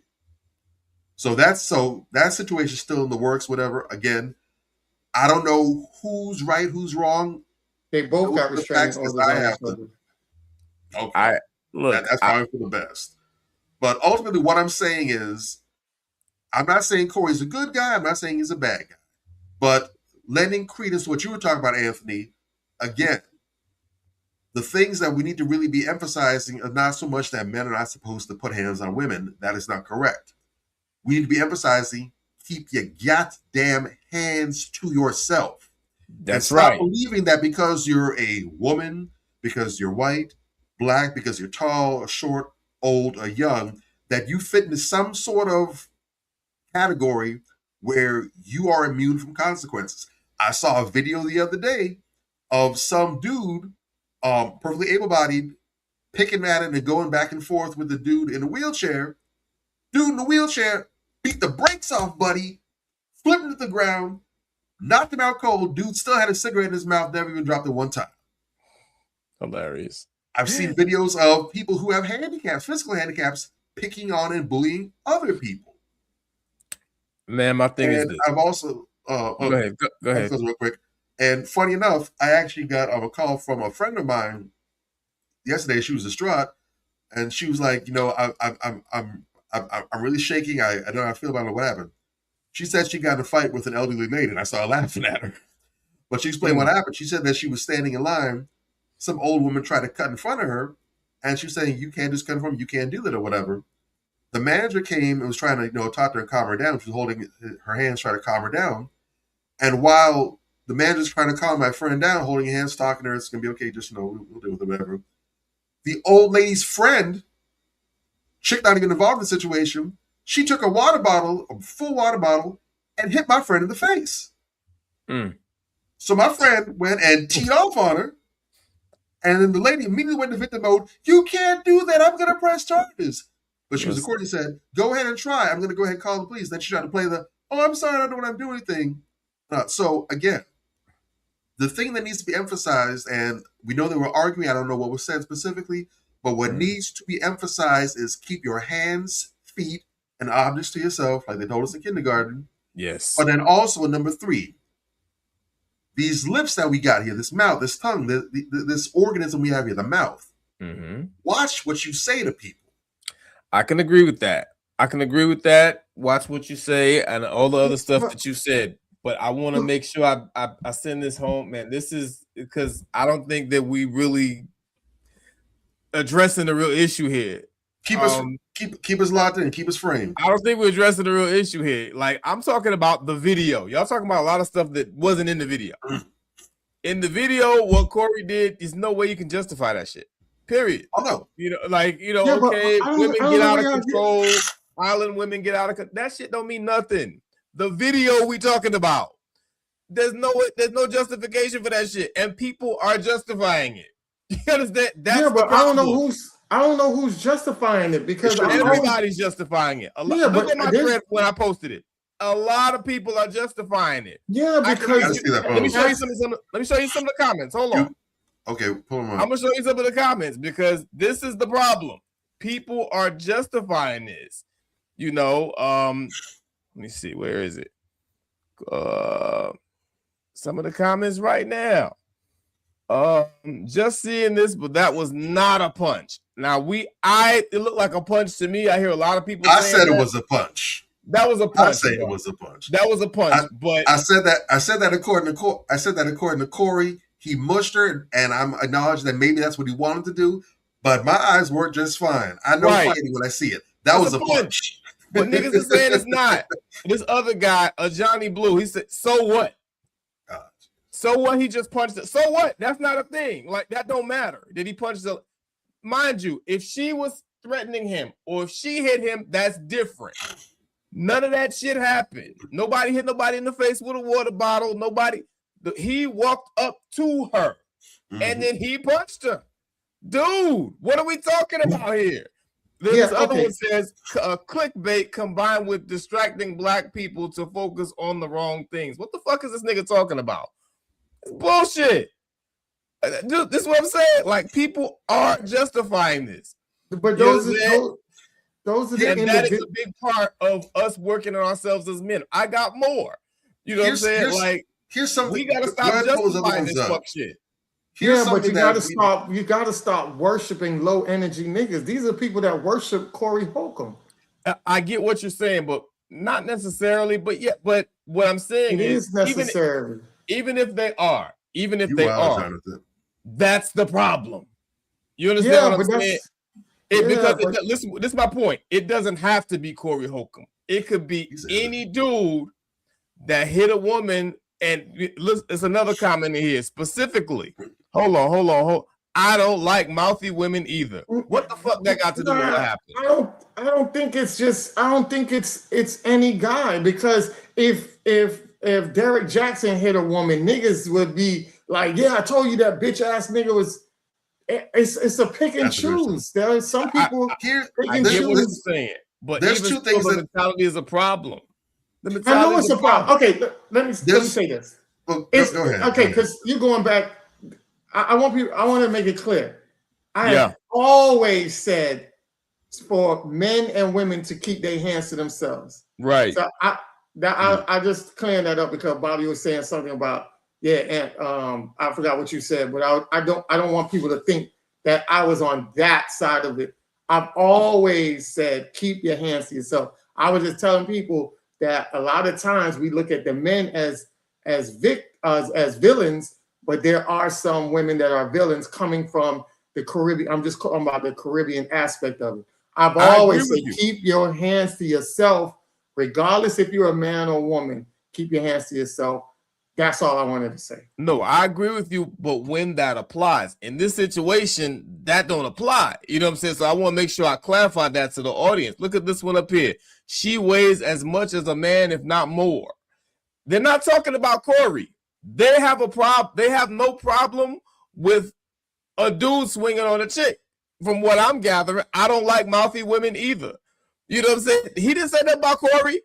He don't like mouthy women. He thinks that's an appropriate response to a mouthy woman. They're telling you what they think right here. You know what I'm saying?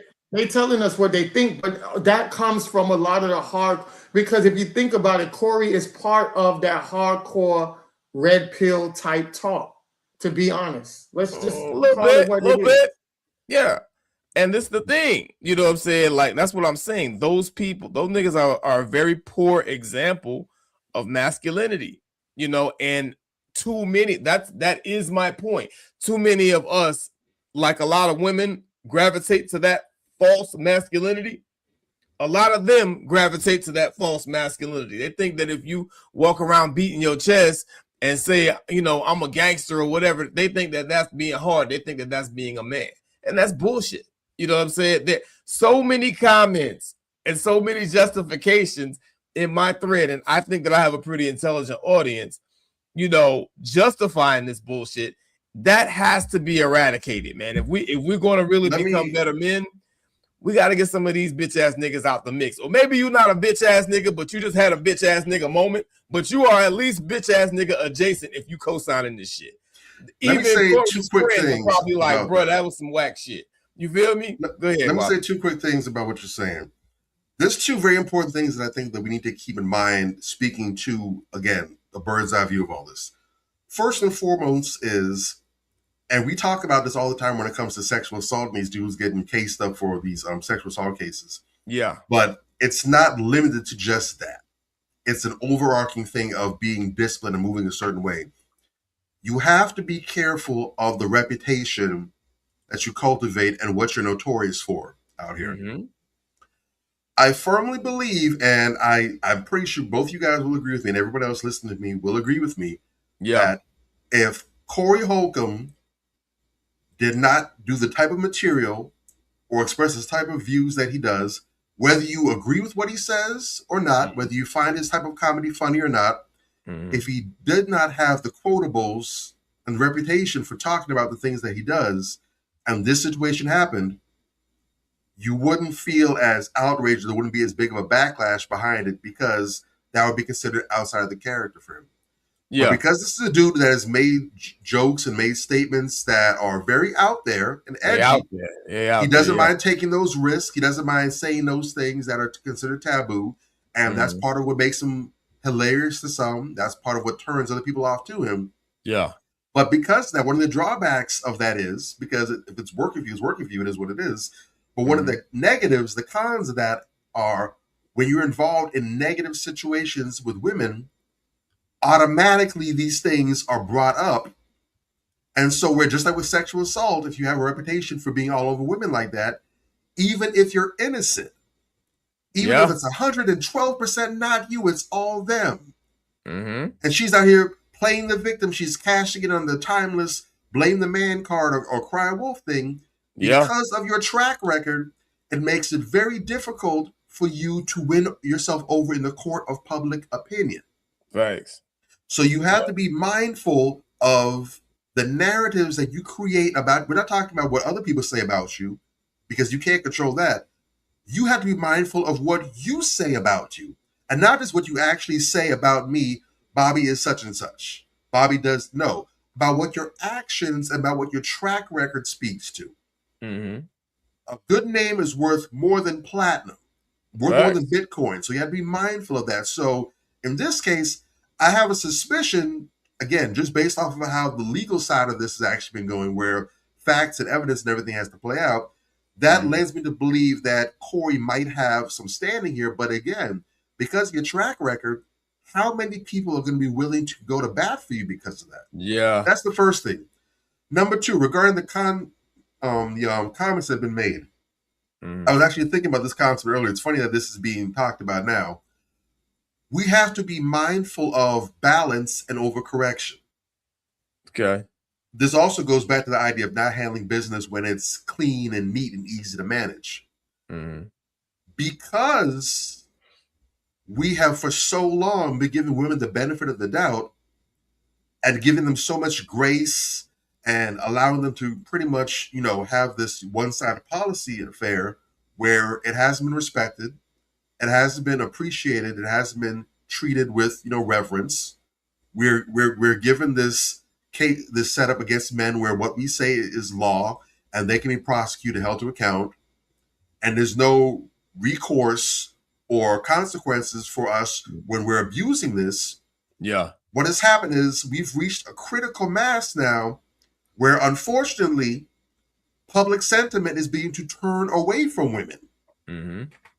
So because we've seen, and Ant just testified just within his own family what he's seen and observed, and many other men have these same situations where they have seen this play out. They've seen women cry wolf, and they've seen, men get persecuted, lose jobs, opportunities, get incarcerated, even lose their freedom or be assaulted, or even lose their life behind the lives of women. Yeah. Because of that, and because men are now being forthcoming and they're not hiding anymore, they're sharing their stories, what they've seen.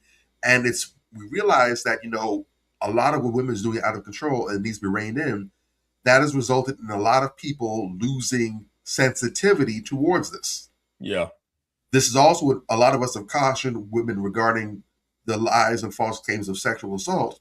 Where now, if enough women abuse it, and we can see nothing actually happened, this man was persecuted, he lost his life, he lost his job, he lost the freedom, he can't get this time back, et cetera, because of women lying, and nothing is happening to them. It's made it so now that there's going to be extra layers to go through for legitimate victims, and people are less likely to take it seriously. When you have balance in life, and you tip too far to one side, it's never enough to just try to get to this level. You have to do it to get it back on track, because the thing will tip over. So often you'll get overcorrection where we've gone from a case where now we don't hold women accountable. Everything women says we listen to. Yeah. To now we're reaching a point where now we don't take women seriously, And now we're looking to go ahead and fully give it to women to make up for what happened in the past. This is what happens when abuse comes into the picture, and it is not right. I'm not co-signing it, but I'm saying there's a reason why we are seeing this more and more and more. And we can try to make it out that men are evil. We can try to make it out that these are terrible people. And I believe that some of the sentiments are very harsh and need to be reined in.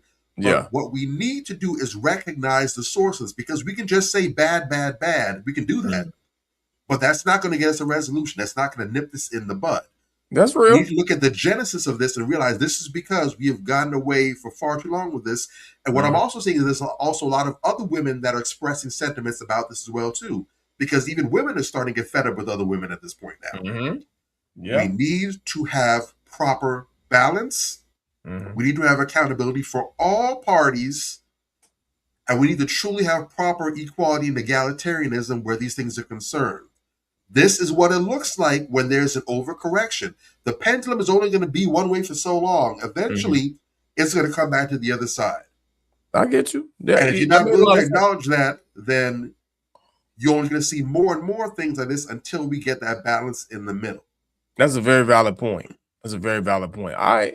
We'll go ahead and move on real quick here. I want to talk about this because, you know, everybody's talking about Anton and Corey, so I want to save them for the end because there's so much other stuff going on. But, you know, both of them also screwed up quite a bit since their, you know, run-in or whatever the case may be. Corey Holcomb, you know, said some real disparaging things about Anton's daughter. And that's foul. I can't co-sign that either. That's another thing that, you know, was a black eye in Corey's game. I thought it was an L. I thought it was corny. I can't co-sign that at all. You know what I'm saying? But, you know, and so Corey messed up on those two things. The other videos are resurfaced, you know, but the way that he's handling that is whack. You know what I'm saying? He's basically saying, it wasn't that serious. I just mushed her and, you know, whatever. And nah, bro, I'm not buying that at all. But on the other side, on the flip side, the Anton thing, you know, he also screwed up, you know, and a lot of other stuff. Oh man, the Seahawks just won. God damn it. I do not want to look at them in the Super Bowl. Anyway, but yeah, Anton also messed up quite a bit. And I don't think that people are really catching where he messed up and some of the things he screwed up on. Man, this guy right here, this is going to get him hurt because Anton is not built like that. And when you walking around like this, you are walking like you the Suge Knight of the goddamn podcasting community. Anton Daniels is the Suge Knight of the podcasting community now. When you walking around like this, swing so bad. No, he didn't. No, he didn't. Let me be very clear. I want to be very, very clear. I want you to hear it from me directly. I would have beat the shit out of Corey. These niggas in real life is frauds. Nigga, who Corey done beat up? Corey would have got the shit beat out of him. I would have beat the dog. I would have dog walked that nigga. His hands was shaking like a stripper. The nigga was scared. The nigga ain't want to do nothing. All of that woofing online, nigga, I'm right here in your studio right in front of you. Nigga, if you feel so disrespected, then do something. The fuck is you talking about? All of this is fade life. All this right here is fade life, nigga. I don't have to talk about it on the internet. Give a fuck about what you talking about, nigga. This nigga kill me. I ain't got to talk about it on the internet. Why he's talking about it on the internet? Nigga, shut your bitch ass up. You ain't gonna bust a grape in a fruit fight. What the fuck is this nigga talking about? Bruh. My head exploded when I saw that shit. I'm like, bro, yo, this dude is gonna get himself hurt. And I mean, dude, like magic. It's like magic. All of a sudden, you know what I'm saying? First of all, this is the first reaction that there were several because Anton went on a podcast with some dudes, you know, trying to, you know, kick in and talk some real nigga shit afterwards, and them niggas lit his ass up. Like, nigga, I would have swung on your bitch ass. That, I mean, this is the energy that you're invited because we can all see that you ain't like that tampon. I mean, Anton, we can all see that you ain't like that, bro. You understand? So what you talking about? And so, but this again, if we're gonna become better men, because Anton likes to pretend that he's this high-minded, you know, herbal tea drinking ass, you know, incense lighting niggas. You know, he liked it. Pretend he's like that sometimes. You know what I'm saying? Like, you know, he's always how herbal tea got us straight. Wait a minute. Bro, he always like on some finger wagging shit, like brush your teeth after every meal. He one of them niggas. You know what? Brush your teeth after every meal type niggas. And so the first reaction that he got from that, and this was classic. Shout out to this guy. I've had my issues with him in the past, but I want to personally thank him for this one day. Brown used to be on my nuts. I mean, it's supposed to be better than the dusty niggas that he's spending all of his time hanging around. You a clout chasing, little short, no neck having ass dummy. Don't worry about me being on your nuts. You got a man on your nuts now. You say your wife suck your dick every night. You got a man sucking your dick every night. So you ain't got to worry about me, nigga. Matter of fact, if I shave my facial hair and put on a wig, me and your wife will look alike, you ugly motherfucker. So don't ever come up here and disrespect me like that with that gorilla mouth ass you got. All right? Now, again, you done talked to two people that don't mind kicking you up the ass anywhere you want to go. And now you done f***ed up when you talking to me. I don't got no wife. I don't got none of that. You do. And I'm going to show you why you should leave a nigga like me alone. And you should leave a nigga like Corey alone, too. But now you want to play tough guy. So let's play tough guy. Now you got to get some more hospital stays. Dumbass, stupid dummy. I can't help it that they bullied you and stuffed you in lockers, nigga. I was the nigga helping your dumb ass out of the locker. I was the nice 7-foot guy that could fight good, that was helping little niggas like you out of the locker. But no, you want to argue with me. So now I got to throw your little dumb ass in the locker. You want to be a gangster at 40. What a dummy. Everything I said to you happened. You ain't get to match no energy. Nigga, one day from Corey Holcomb saying what he was saying, guess what you were doing? I quit. I'm broken. I'm so broken. You ass nigga, you should have stayed in your lane. God bless Copy Brown for that goddamn video, bro, because that's what it is. Bro, whoa, yo, like, I mean, the lead is still flying, bro. Yo, the shrapnel. I'm still stuck on that. If I shave my beard and mustache on the wig, I look like your wife. Oh man, and this is my point. As funny as that is, and we having fun with it, whatever, because I don't like Anton, and any shot at him, except for shots at his kids, any shot at him is a fair shot as far as I'm concerned. I don't like that dude, but I appreciate the fact that he's just kind of telling the real narrative. Is exactly right. Big dudes, big tough dudes. We the ones that used to protect these niggas, you know what I'm saying? And like now you want to get out here, you got a little money, whatever, and now you want to flex like you big and bad, and you still this little goofy nigga. Like, stop before you get yourself hurt. You know, that's what happened to Ari Spears when he got swung on. You know what I'm saying? Like, bro, it ain't safe out here like that. And this was on camera. Dude still stole his ass. And, you know, so like he said, what happened? You win, I give up. I have to figure out what collateral damage happened after that. You guys win. I got to figure out how to pick up the pieces. Family is in shambles. Daughter is in shambles. Literally having my wife take her over to get evaluated and figure it out, because crying inside of the principal's office trying to figure out what to do. At this point, I've been advised not to say anything else about it. So that's all I've been authorized to say.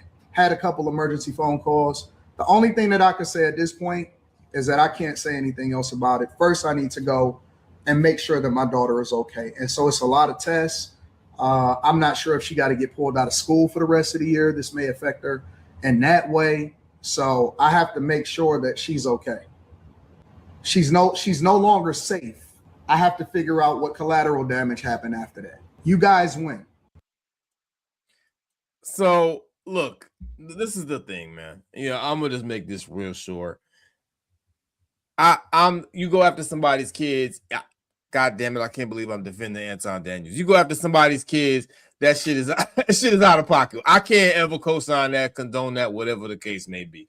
Even the wives, normally, yes, but then you can make the case with what type of woman calls herself Anton Daniels' wife. I kind of get that. But, you know, wives and kids should be off limits.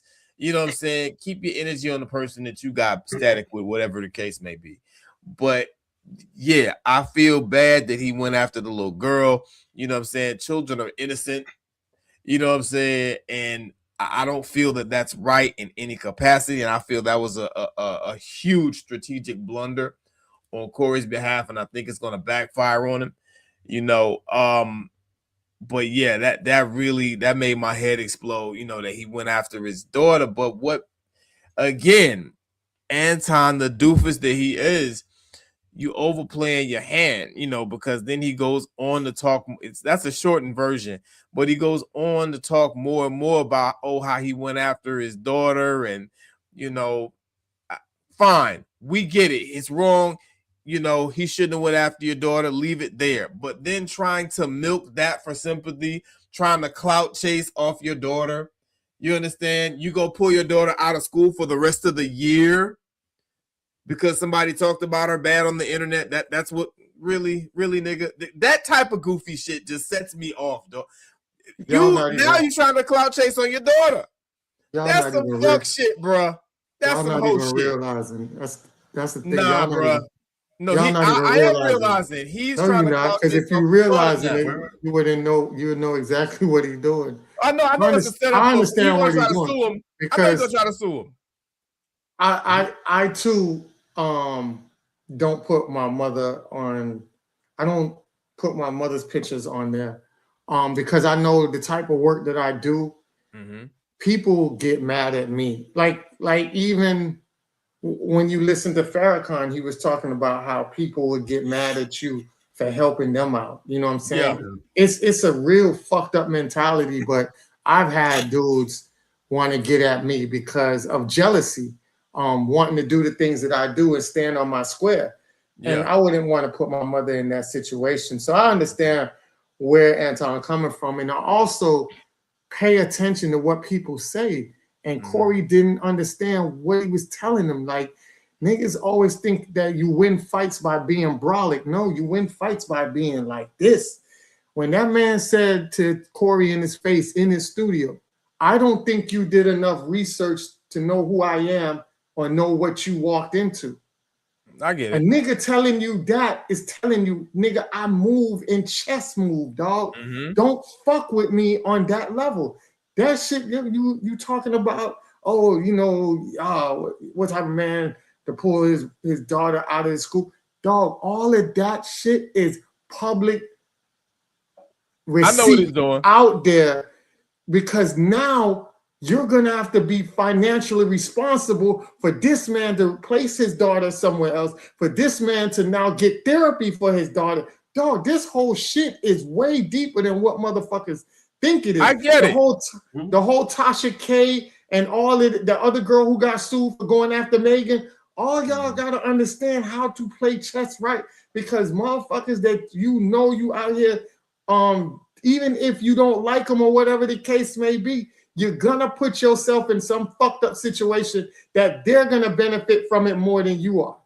No, I get that. In fact, I was the first one to say, even from the beginning, I thought that was the setup. And Anton is also, this is the Anton's problem. He thinks he's smarter than he actually is. He's actually on the internet saying, I'm going to make $1 million off of Corey alone. That's not chess. Nigga, I play chess. You understand? That's not chess. He thinks it's chess. You understand? And he's going to shoot himself in the foot because he's the one who actually started all this shit. Yeah, I get what he's trying to do. But dude, you still don't bring your daughter in. Oh, I'm gonna have to take her out of competition now, and that's bullshit. And it is just because he already put the pieces in place, so he could say that out loud. If it's already in motion, he could say it. That's why he's saying certain things he can't say, certain things. By him saying he can't say certain things, his lawyer already told him, "Dog, you good. You ain't got nothing to worry about. You good." We'll see. But I know that was a setup from jump. I've been peeped. That was the setup. You know what I'm saying? But what I'm saying is it's not worth it to use your daughter as a prop. And you know what I'm saying? In this case, you supposedly so rich, you don't need his money, right? You understand? This nigga talk out of both sides of his mouth. You know, and he is, whether he realizes it or not, because he said, some stuff I can't say, and he keeps fucking talking. He won't shut the fuck up. That's the problem. It's not strategic. If he would just be quiet, and be actually, you know, back in the back doing work like his lawyer told him to do, that's a different story. He thinks he's a lot smarter than he is. He's going to really end up getting himself hurt and fucking himself over in the process of trying to fuck Corey over. And you can be smart. You can be smart with a dumb motherfucker like Corey. I mean, if it's somebody like us, it's not smart. But somebody like Corey that already fucked up and did some real fucked up shit, of course he gonna feel like he's smart and he can brag about it because Corey already cemented himself in a bad space. We wouldn't make that fuck up or that decision to put Anton in a predicament to be on top like that. No, I get if anything, we would probably put him in a situation more than he putting us in a situation. Right. Now I get what you're saying. Bobby, what you say? I'm not a fan of that tactic of Corey's at all. So again, like you, I'm not a fan of going after children. Yeah. Spouses, I don't have the same reluctance to or importance of it that I have for children. Children are a very sensitive subject with me. But that, whereas I would probably make an outburst if I was a child, I might just make a bad face if it's the spouse. Also, again, depends on what we're talking about. If the spouse is a piece of garbage, then get no sympathy from me. I don't know anything about her. But like you said, at the same time, I do have to kind of side eye any woman that would see Anton Daniels as someone to be with and be laid up with and have children for and marry. That all by itself kind of speaks to your character. But that hasn't been demonstrated to that point, so I'm not going to hold that against her. Don't agree with that. Now, as far as the methodology, I do recall Corey saying that when he was going in on his daughter and his family, his inspiration for it, if you will, for doing that, was because that Anton has himself done that with other people. He's spoken on other people's spouses. He's spoken on other people's children. So that was Corey basically giving him a serving of Futon Daniels' own family recipe. So again, I feel for the child, but while this is being unbiased about it, I don't agree with what he did. I certainly wouldn't have done that, even if I was going at it with him myself. So that's my side of the fence. He's wrong for doing it. That's one way of looking at it. But on the other end of the spectrum, another way of looking at it was that could have been Futon Daniels' karma coming back to him. So you've done this to other people without any clapback. And now this is finally that boomerang coming around and giving you a whack in the back of your head as well, too. You have to be mindful of what it is that you put out there. And it's very hypocritical of him to go ahead and cry outrage and like you said, moral grandstand. Oh, my daughter, we have to do all this, X, Y, this, and the third. It's a shame you didn't have that same level of concern and consideration for other people's children and families. Yeah, would have been nice. Agreed. So again, if anything, I feel for the child, a little bit for the wife. If it's causing any sort of angst and anxiety to Futon, I really am indifferent because again, this is not a moral person. This is not an upstanding, upright, solid dude. This is a piece of garbage. So as far as I'm concerned, this is a mudslinging fight, and Corey is a dude who has made it clear that he has no qualms about slinging mud. Again, he's never tried to claim himself as being some kind of moral, high ground, upright person like that. So digging into that world, I mean, he's taught about his own children. So digging in the mud, that ain't nothing that's new to him. He has no problem with doing that. So if that was legitimately a huge issue for Futon, you said that you studied Corey, you should be mindful about trying to get into a mudslinging match against somebody that likes to sling mud. That's dumb on you.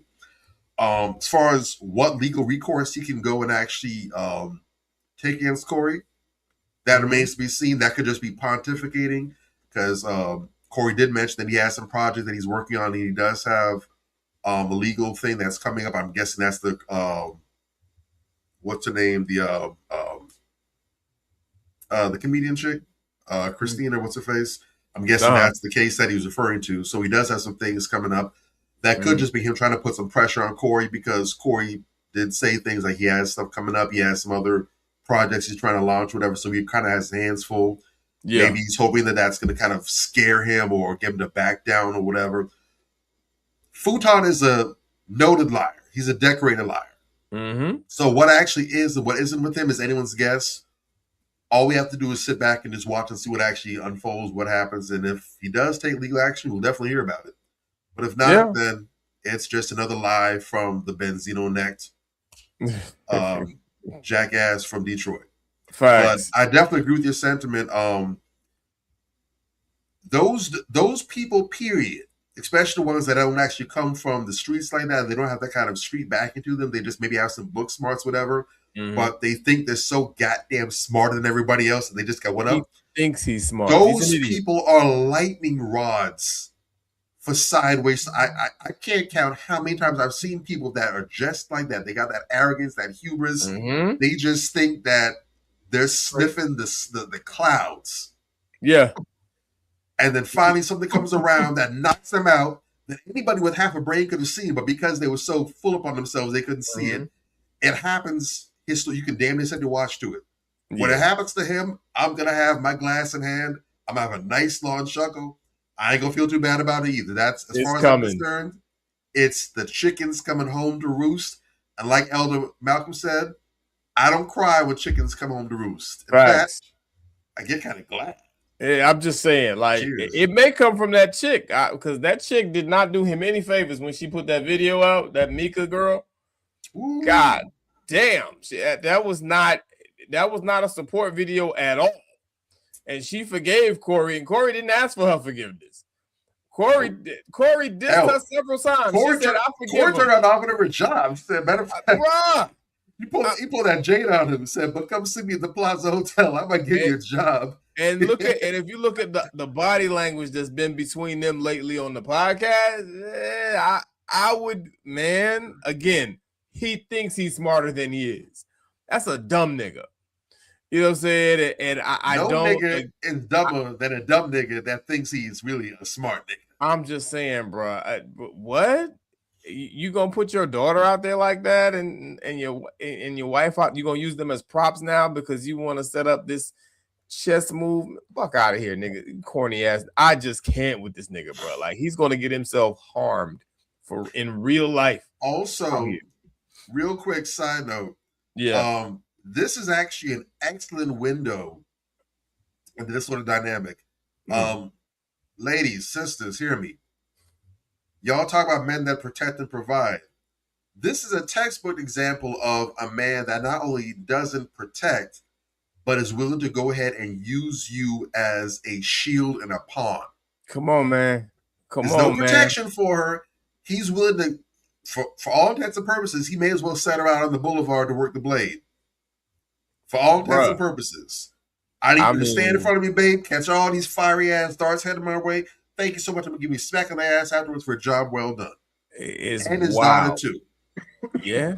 That is some failure of manhood. You did not protect your wife. You did not protect your child. In fact, you use them as defensive tools to cover your own ass. That's some bullshit, bro. Unforgivable. That I can't ever co-sign no fuck shit like that. I can't admire it. I can't co-sign it. That's some bitch made shit. But we'll see how it plays out. You know what I'm saying? It's going, because it's all going to come out. Last thing about that though. Remember though, he's not a black man. He's just a Christian. Is that? There's always that. You know what I'm saying? But the thing that out of all those videos, the thing that bugs me the most, and I know it's gonna get him fucked up, that talking tough man, like, yo, you ain't built like that, brother. And you know, the streets is watching I've been watching him. You know, he went on a podcast, and some guys, you know, you would think that they'd be glad to see him, and you know, they want, because usually people kiss his ass. Not this time, boy. Them niggas ripped his ass to shreds. He ran off that podcast a couple days after. You know what I'm saying? And it's like, bruh, it ain't sweet out here right now. You know, so we'll see what happens, man. But that's very interesting. Long story short, though, man, guys, you know, if we're going to become better men, we got a lot of work to do. And a lot of that work is going to come from holding each other accountable, man. Like, holding each other accountable. Some of the biggest takeaways that I got from today, that clip from Denzel said a lot. You know what I'm saying? Holding each other accountable and staying consistent. We have a problem with that as men. We'll start on something and then we'll just drift off into never land. We're not being forthright enough. We're not being consistent enough, and we're not following through. You know what I'm saying? And these two brothers, you know, and I even call Anton a brother. Oh my God, I gotta catch myself. These two brothers, you understand? I think that in a better world where we were better as men, they have a much different dialogue, and they end up speaking on something that would have moved the culture forward. And I think that that's where we need to try to get to. You know, if y'all are out here doing podcasts and, you know, doing other things like that, you know, you doing podcasts, or if you're a rapper and you're doing shows, you writing songs or whatever, I challenge everybody, man, leave the people with something. You know, don't just put shit out. You know what I'm saying? Leave the people with something. Leave the people with something that's going to make them better. That's going to make them strive to be better, because we are, as a community right now, we're in dire straits out here, man. The Black community is in shambles at the moment. You know what I'm saying? And we don't need anybody else contributing to that toxicity. You know, and that's what annoys me about, you know, all this shit that's going on. None of it's really productive. You know what I'm saying? I could say, okay, at first, yes, I did feel good to at least see somebody who's a mainstream, you know, big time figure that's not in the quote unquote conscious community call out a coon. Okay, yeah, that had some merit to it, but the follow-up was real sloppy and it left much to be desired. That ain't it. You know what I'm saying? So we got to get even that together. And without further ado, let's go ahead for the crown check. This is the crown check segment where we honor our queens. Respect. Cataract surgery, you have this Black woman to thank. Let's talk about Dr. Patricia Bath, the doctor and inventor who changed how the world sees eye care. In 1973, Dr. Bath became the first Black person to ever complete a residency in ophthalmology, aka an eye doctor. During her training, she convinced professors at Columbia to operate on blind patients for free, which led to the first major eye operation in Harlem. She then went on to become the first woman chair of ophthalmology in the United States, and also became the first woman faculty at UCLA. Because she was a woman, she was put in the same room as secretaries, even though she was a doctor. But she persisted and invented the laser phaco probe, which revolutionized cataract surgery. In doing so, she became the first Black female doctor with a medical patent. In 2019, she passed away, but this is the lesson she leaves us with.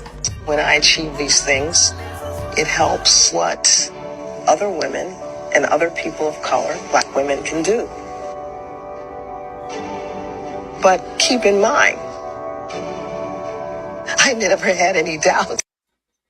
Shout out to our good sister Patricia Bath for being a pioneer in cataract surgery, for saving thousands of people from blindness. This sister was a big deal, man. The first eye doctor was the first Black eye doctor. What we talking about out here, man? That was heavy, man. That's what I'm talking about. That's what I like to see. It was beautiful, extraordinary contribution. I want to challenge our sisters out here, man. Listen, I know a lot of men sexualize women, whatever the case may be. They disrespect you. They talk down to you. You won't get that here. So I want to hear no excuses. We don't look at you that way. You know, we value you. We value your contribution. I want to see more sisters out there doing that type of stuff. Shout out to her for that contribution. Go ahead, close us out, fellas. You know what I'm saying? Let's talk it up. Talk it up. Your legacy, it's a path of life that you choose to go down. There's a good path, there's a bad path. We all have two different paths that we travel on. What is going to be your life like? What path are you choosing? Are you choosing just to live and die? Or are you choosing to live a life of legacy and leave behind things that when you pass away, people still echo your name, and even your children have something to look up to and be proud of that you had created before you transition, and then they can create as well and add on to that family legacy as well. So it's up to you what you choose to do. Doesn't matter what your race, religion, creed, color, gender, Everybody has that path to take. So choose wisely. All right. Well said. Bobby Drake, close us out, man. Big ups on Dr. Bath, man. That's amazing. Good work from her. Also crazy to know that we didn't even have and again, we're talking about we're talking about timelines and everything and how all these things that we've dealt with aren't some ancient history thing. As everything and impressive as everything was that we heard about it was, what was the wildest thing to hear was that we didn't get the first Black female ophthalmologist until 1973. That was just the other day. How about that? That was not long ago at all. How about that? That's crazy. Yeah, 73. Wow. And then on top of that, talk about, even though she was a full-fledged doctor, she still had to go and share a room with secretaries. She couldn't get her own office as standard practice for the doctors. We're not talking about the 1920s or the 30s. The 1970s. This is, mind you, this is post-civil rights. The Civil Rights Act's already been passed, and yet still the 70s. And slavery ended 3 years before that. I mean, I think that should say it all. If it doesn't, you need intensive help. But yeah, big ups to the sister for persevering and doing the damn thing and setting a standard for us. And it's beautiful to see the history that's made. And again, awesome work by her. Fresh in the field, already went ahead and made discoveries that have an impact. That's exactly how we're supposed to do. When we get in these spots, it shouldn't just to be a check mark to say that we did it and received the accolade. It's great to do that, but we need to definitely feel that that motivation to go ahead and make an impact off the rip as soon as we can. When we get in these positions, look for ways, look for holes and gaps in what's currently there. How can I build on this? That's how we establish that legacy and create that culture of greatness. Yeah, that's how we do that, for people to come behind and follow up. But yep, another great solid show. Big ups to my co-hosts. Look, the point is, we are constantly and consistently driving us and pushing for us to become better men. Right? We need to go ahead and take it upon ourselves to go ahead and to do what it takes to be better human beings. Real quick, something I want to touch on from what May just shared at the beginning, dealing with self-actualization. Yeah. Self-actualization is the peak. That's the pinnacle of where we reach. That's where we're supposed to be striving to reach to. But it's not a destination. It's actually the triggering of a reset. When Maslow was talking about self-actualization, that was part of his hierarchy of needs. The base of that pyramid is the physiological needs. So that's the basics. That's food. That's shelter. That's warmth. That's air, water, the bare, dry necessities. Once you get that in the works, the next level is your safety needs. So now you're able to eat, you're able to breathe. You have the bare minimums for existence. The next level is your personal security. So avoiding violence, ducking crime, financial security, safety nets, a stable environment, your health and well-being. Once you've been able to secure your safety needs, the next step is love and belonging. So that's the next thing that comes from that. That's establishing friendship, community, family, romantic relationships, group memberships, affection, intimacy. Once you have that, now you're really in the express lane. The next level is your esteem. So now you have these things. Now it's what is it that elevates myself personally? That's your self-respect, your confidence, respect from others, your peers. Reputation, which we touch on a bit, recognition and achievement. And finally, once you've done that, then you reach your full potential, self-actualization. So that looks like creativity, personal growth, moral development, pursuit of meaning, purpose-driven action, the peak experience. And what does that do for you once you reach that? That's when you get joy, transcendence, and insight. In other words, that's when you finally reach peace, when you have these things. Why am I saying that? We need to understand what the roadmap looks like so we know what it is that we have to do. There's a lot of brothers, unfortunately, and I talked about this earlier, we want things, but do we have the consistency and the discipline to put in the work to attain those things? You can't skip the formula. You want peace. You want joy in your life. There's certain things that you have to attain for that to happen. I see some brothers that want to make it out like they should have the right to be a bum. Why can't I get a good woman? Why do I have to be the best? You know, I should be able to get sex. I should be able to get a good wife. She should love me if I make it $20,000. What does it matter? You can't buy it. And all kind of stuff. I shouldn't have to do this. I shouldn't have to strive to get a better job. You know, that everything costs too. Look, the life that you want has demands. Nobody gets free lunches around here. It's not because of capitalism. Yeah. It's not because of all this other stuff. You need to buckle down and earn the life that you want. It is. It is a dangerous thing to desire what you have no intentions of working towards. Mm-hmm. Brothers, if you want these things, they're attainable. You can have these things. You can have joy and peace in your life. You can have a relatively good, amazing quality of life. It is on the other side of what you are willing to do or what you are hesitating on doing to get to. Get your house in order. It is. Take care of yourself physically. Go to the damn doctor. Get your health in check. Go get your physical. Make sure you're in a halfway decent shape so you have an actual quantity of life to enjoy the quality of life you say you want. Make sure you build and establish proper, healthy relationships, friendships.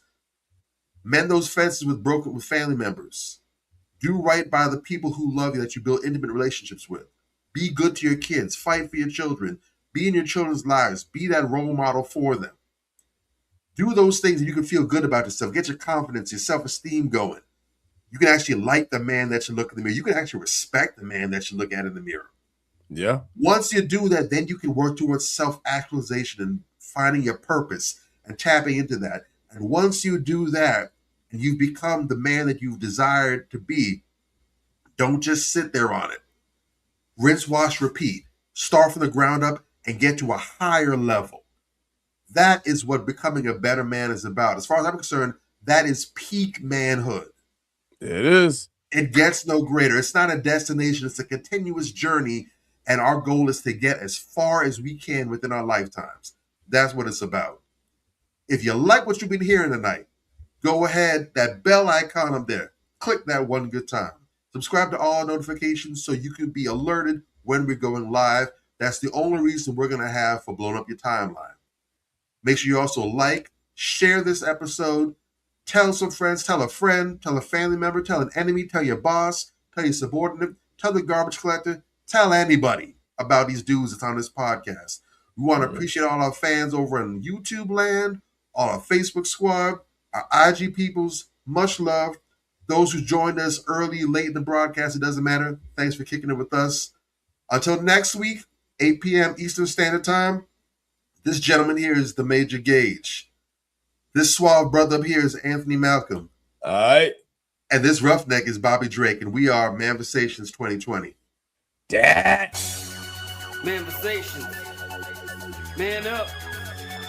Manversations. Man up.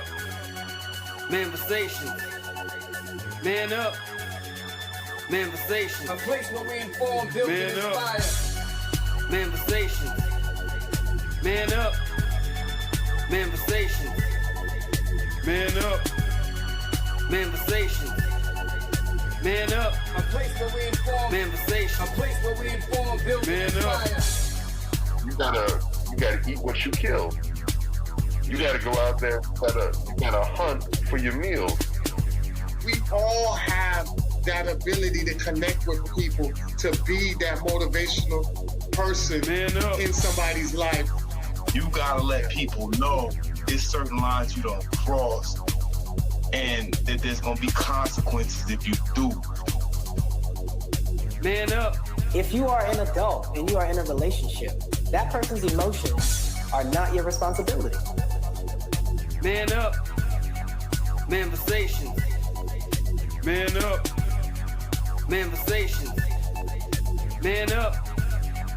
Manversations. A place where we inform, build, and inspire. The devil, during slavery, destroyed the masculinity or manhood of the so-called Negro. No man. Right now you got to be trained all over again to be a man. When someone is obligated to do something, it is binding upon them to do. And failure to do it causes reaction. Man up. Well, you shall make you rich. I don't have that type of richness. My richness is life forever. If black people knew their glorious past, if black people knew their glorious past, if black people knew their glorious past, then they would be more inclined to respect themselves. I'm not saying I'm going to rule the world or I'm going to change the world, but I guarantee that I will spark the brain that will change the world. And that's our job, is to spark somebody else watching us. A place where we inform, build, and inspire. Manifestations. Man up. Manifestations. Man up. Manifestations. Man up. A place where we inform. Manifestations. A place where we inform, build, and inspire. You want to tell me about yourself? Go get your friends. I'll tell you who you are based on who your friends are. Don't just live and die. That's an ugly existence. Make your life matter, make your life count. Live a life where people can actually mourn you for the things you left behind, not just because you were around and existed. We need strong black nuclear family. Yes. Yes. That's what it is.